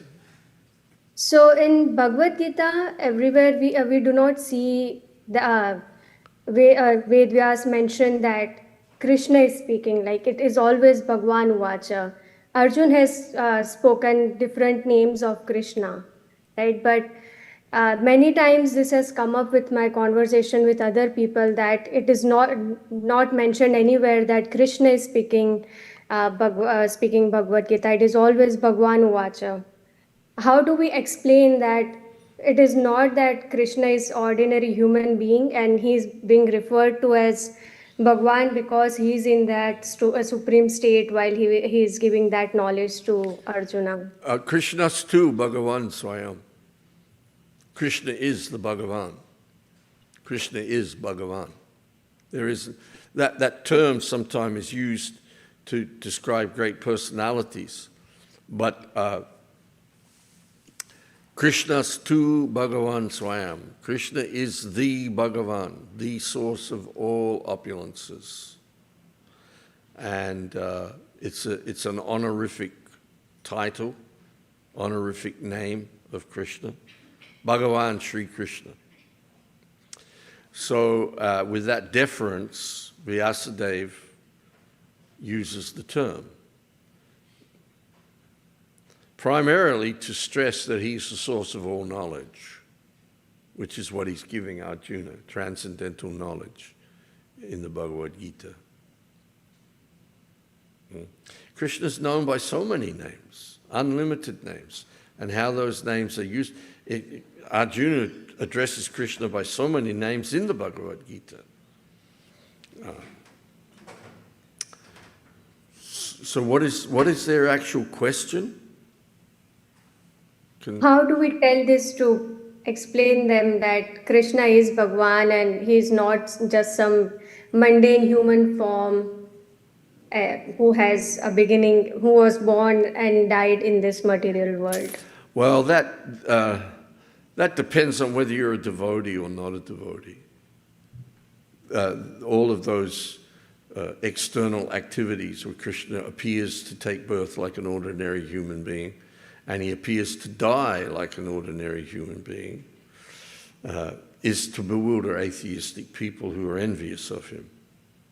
But in Bhagavad Gita, he says that if you understand the transcendental nature of my birth and activities, then you become a liberated person.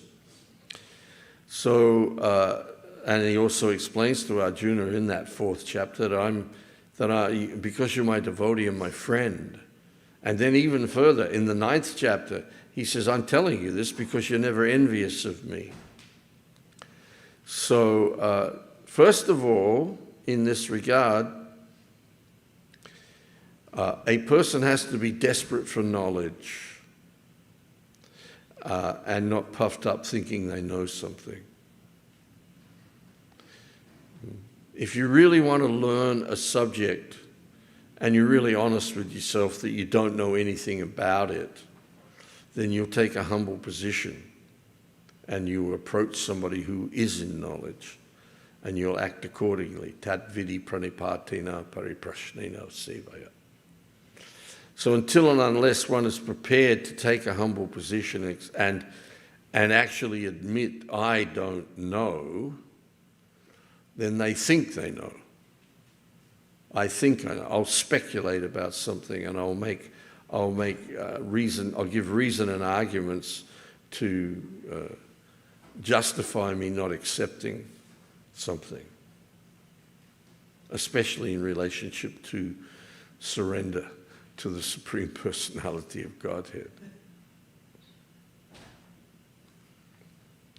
The sad reality in the material world is that although every living entity is in intense anxiety, they don't want to give it up. There's this story of the old woman in the forest carrying a bundle of sticks, and she's so old and weak she drops them.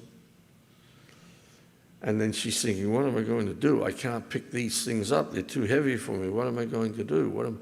And then in her distress, she remembers, well, they say that Vishnu lives in the forest and that he'll help anyone. So she calls out for Lord Vishnu and he appears to her and says, what do you want? She says, I want you to help me get this bundle of sticks back up on my shoulder. So people in general, living entities in general, do not want to give up their material hankering. Prabhupada quotes this verse from this 2nd chapter in this purport about Shrunvatam Swakata Krishna Punya Shravana Kirtana Hridyantasto Yabhadrani Vidu Noti Suritsatam. In the purport he says, very few men want to go back to Godhead, actually want to get out of this material world. And if they do have some interest in God, it's how can he supply my orders? if he exists. If he does exist, then how can I do business with him? So one has to become exhausted with this material endeavor, fed up with it. There must be some way out of here position. I don't want to go on like this. I don't want to keep going on like this. It's just insane. So then Krishna's in the heart and he sees, oh, well, this person has a sincere desire to know the truth. Then he may direct you to some place where you think it looks like the truth, but it's not, and you have to realize that. But eventually you'll end up in a class on the Srimad Bhagavatam in a Hare Krishna center. And then you'll hear the truth. But you've got to want it. You've got to want it. And people who want to quibble about these kind of things, that's not what they want. Yes? So you can explain it to them, and if they're actually sincere and submissive, they'll accept that. If not, then you won't get anywhere with them anyway. Yes? Thank you. Yes. Thank you. Okay, I think what's the time? I don't know. What time do you finish? What? 9:30 for a presentation. All right, 3 minutes. Anything? Yes, Vicky.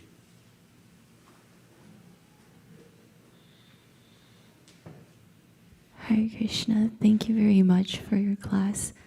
I was reflecting on what you were saying today, remembering what you said yesterday about don't give up, keep digging until there's water, and remembering what Prabhupada said, that if we have a thirst, that implies that there's something that can quench that thirst.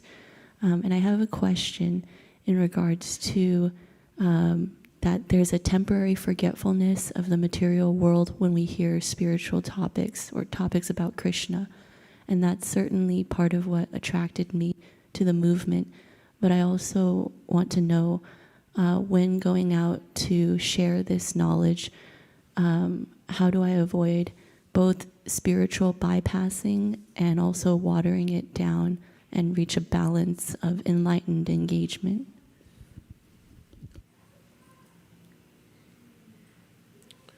Practice, practice, practice.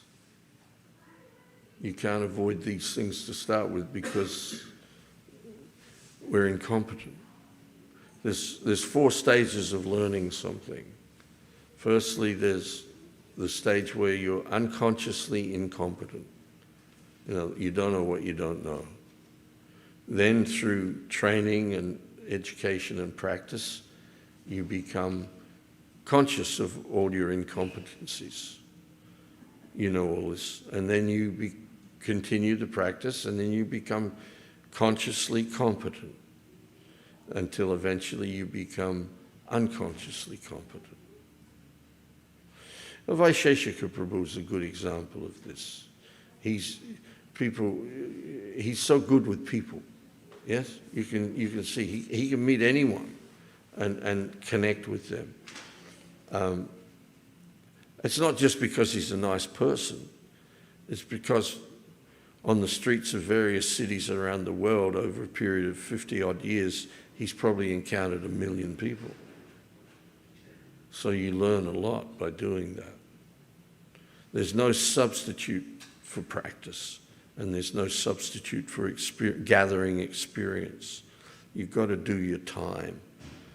You do your time. But then, it's like I said last night about the baseball pitcher and the batsman. There's no time for the batsman to think about anything from the moment that ball leaves the hand of the pitcher to the point where he is over the plate. But because he's faced thousands and thousands and thousands of balls in the nets, something's happened to his DNA. Just like Indian people, actually. Something's changed in the DNA of Indian people since I first went to India in 1975. That wasn't that long. That was one generation after independence. But for 200 years, or for like 1,300 years actually, if you throw the Mughal occupation in, but especially in the 200 years of encounter with the British, Indian people had become so beaten down and intimidated in so many ways. And I was very aware of that just by being a white person, you could, just by acting in a certain way, you could practically intimidate the Prime Minister of India, because it just gets programmed into your DNA generation through generation. But now we're 3-4 generations into that independence, and especially young Indian people now coming out of India, they're not like that at all. They're not like that at all. They're very much more self-assertive. They're very much more confident of their abilities and so on. So time changes DNA. DNA is a very important thing to understand. I mean, last summer there was a billboard advert in Australia at the high summer saying, ultraviolet light changes your DNA. DNA is like a library, so that you can program your DNA, but you can only do that by engaging in practice over time. So just because, like what did you say, you fall into spiritual bypassing and what? Watering it down. Watering it down. Well, you get over that. You get past that. You just practice and you take guidance and advice from more experienced people. And then you get there. Okay? Hare Krishna. Well, that's it. Hare Krishna.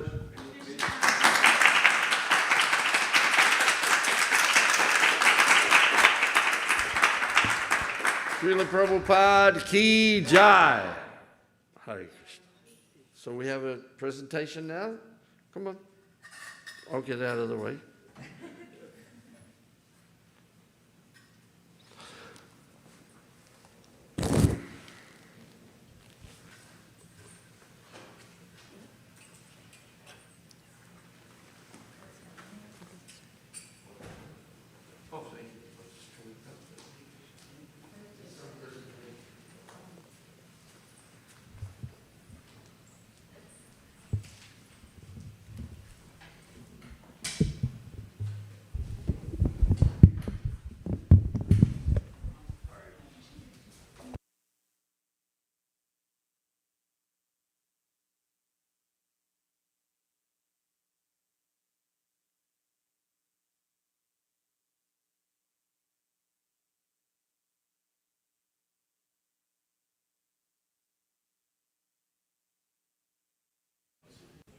Hare Krishna. Please stay back for the presentation by our Kashura student from Sunday school. And she will be giving her presentation on the topic, Why Does One Suffer? From the book Bhagavat Viveka by His Grace Gauranga Darshandas Prabhuji. Aradhya, please come. Hare Krishna. My name is Aradhya. Today I'll be presenting on Why Does One Suffer? From the book Bhagavat Viveka by His Grace Gauranga Darshandas.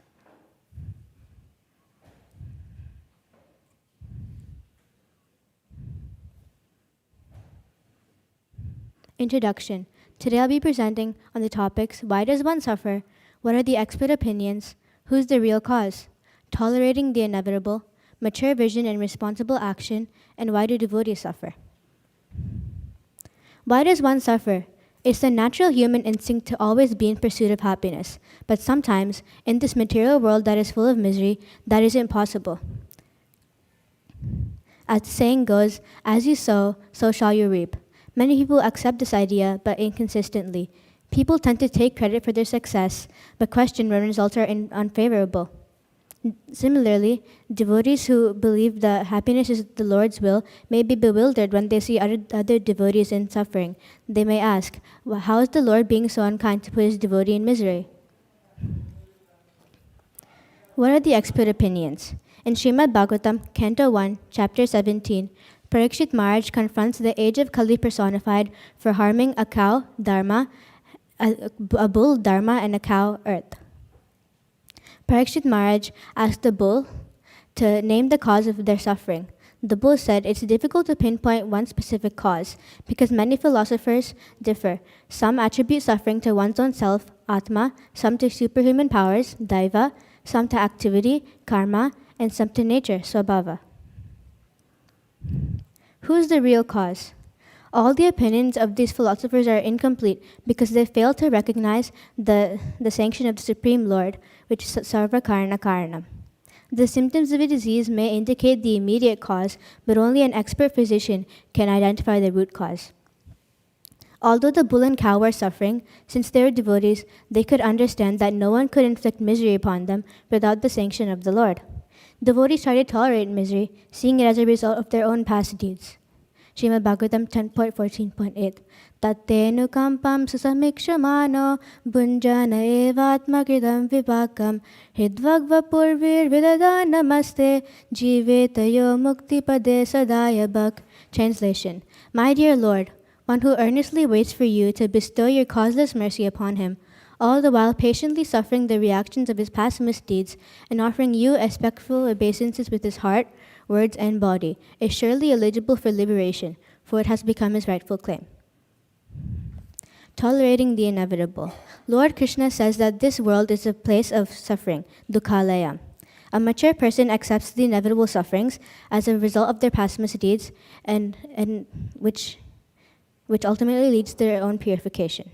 One must learn to tolerate the inevitable dualities of this world. Bhagavad Gita 2.14, Lord Krishna to Arjuna, Matra svarshastu kaunteya, sitoshna sukha dukkadaha, agama paino nityas, tamsitiksha sabharata. Translation: O son of Kunti, the non-permanent appearance of happiness and distress, and their disappearance in due course, are like the appearance and disappearance of winter and summer seasons. They arise from sense perception, O scion of Bharata, and one must learn to tolerate them without being disturbed. Mature vision and responsible action.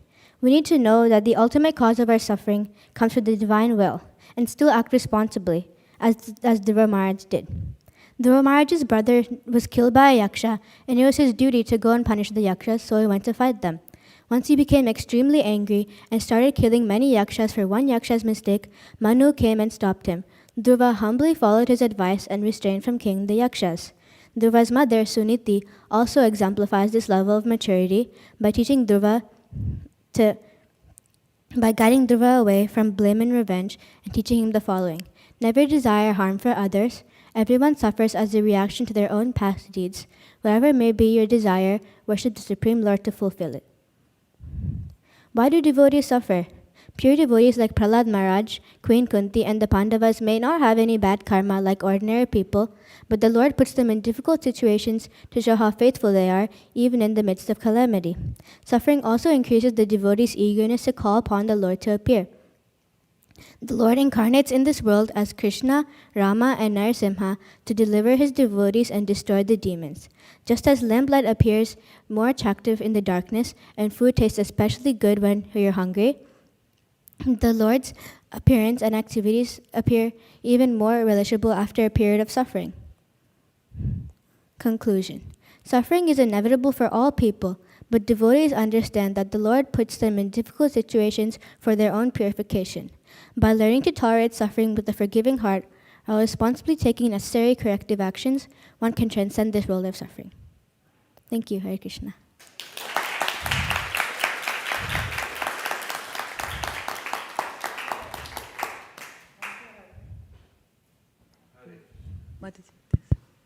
Thank you, Aradhya, for the nice presentation.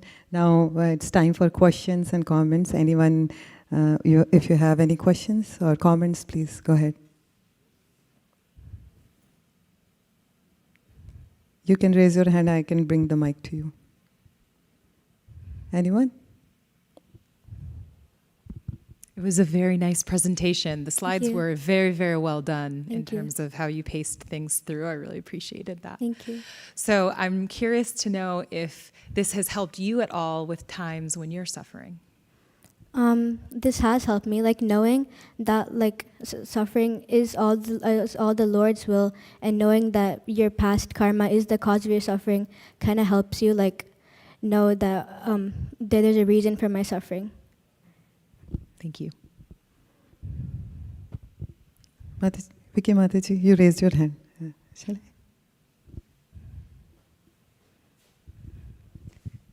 Hare Krishna, Radhya. I really loved your presentation today. Yeah. Please continue giving presentations. I would love to know what was your favorite part of this whole experience. My favorite part was like memorizing it, and it was fun. I don't know. I find it fun to memorize things.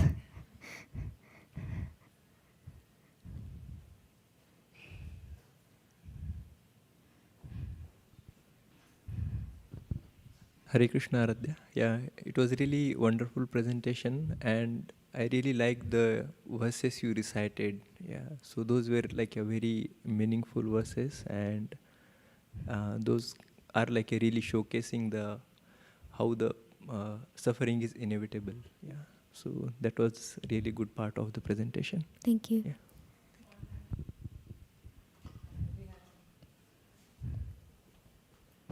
Hansapriya Mataji has raised her hand, I think.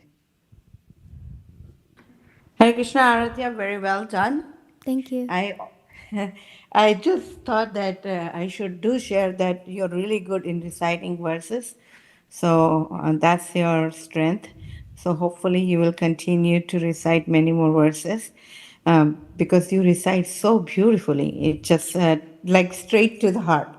And second point I wanted to mention that in that few minutes of presentation you covered quite a bit. So that's amazing. You were a little fast for me, but I also same time enjoyed how much you were able to cover. And I also have a small question. So do you think that we should blame anyone else if I am suffering? I don't think you should blame people because they're only the immediate cause of your suffering. You should understand that your suffering is because of your own past deeds, your own past misdeeds, and it's like a repercussion kind of your past misdeeds. Well done. Thank you, hon. Thank you. Okay, so with this, we will stop here. Thank you everyone for staying and listening and asking questions and giving comments. Thank you, Aradhya.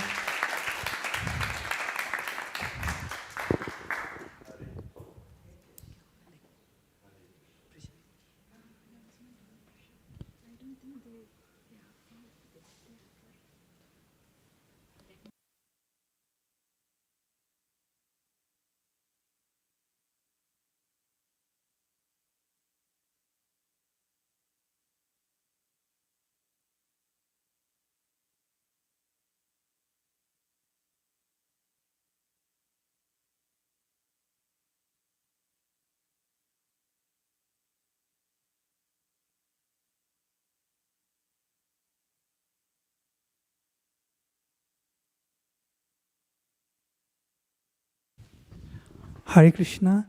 Thank you to all of you for coming and attending the program. They are having little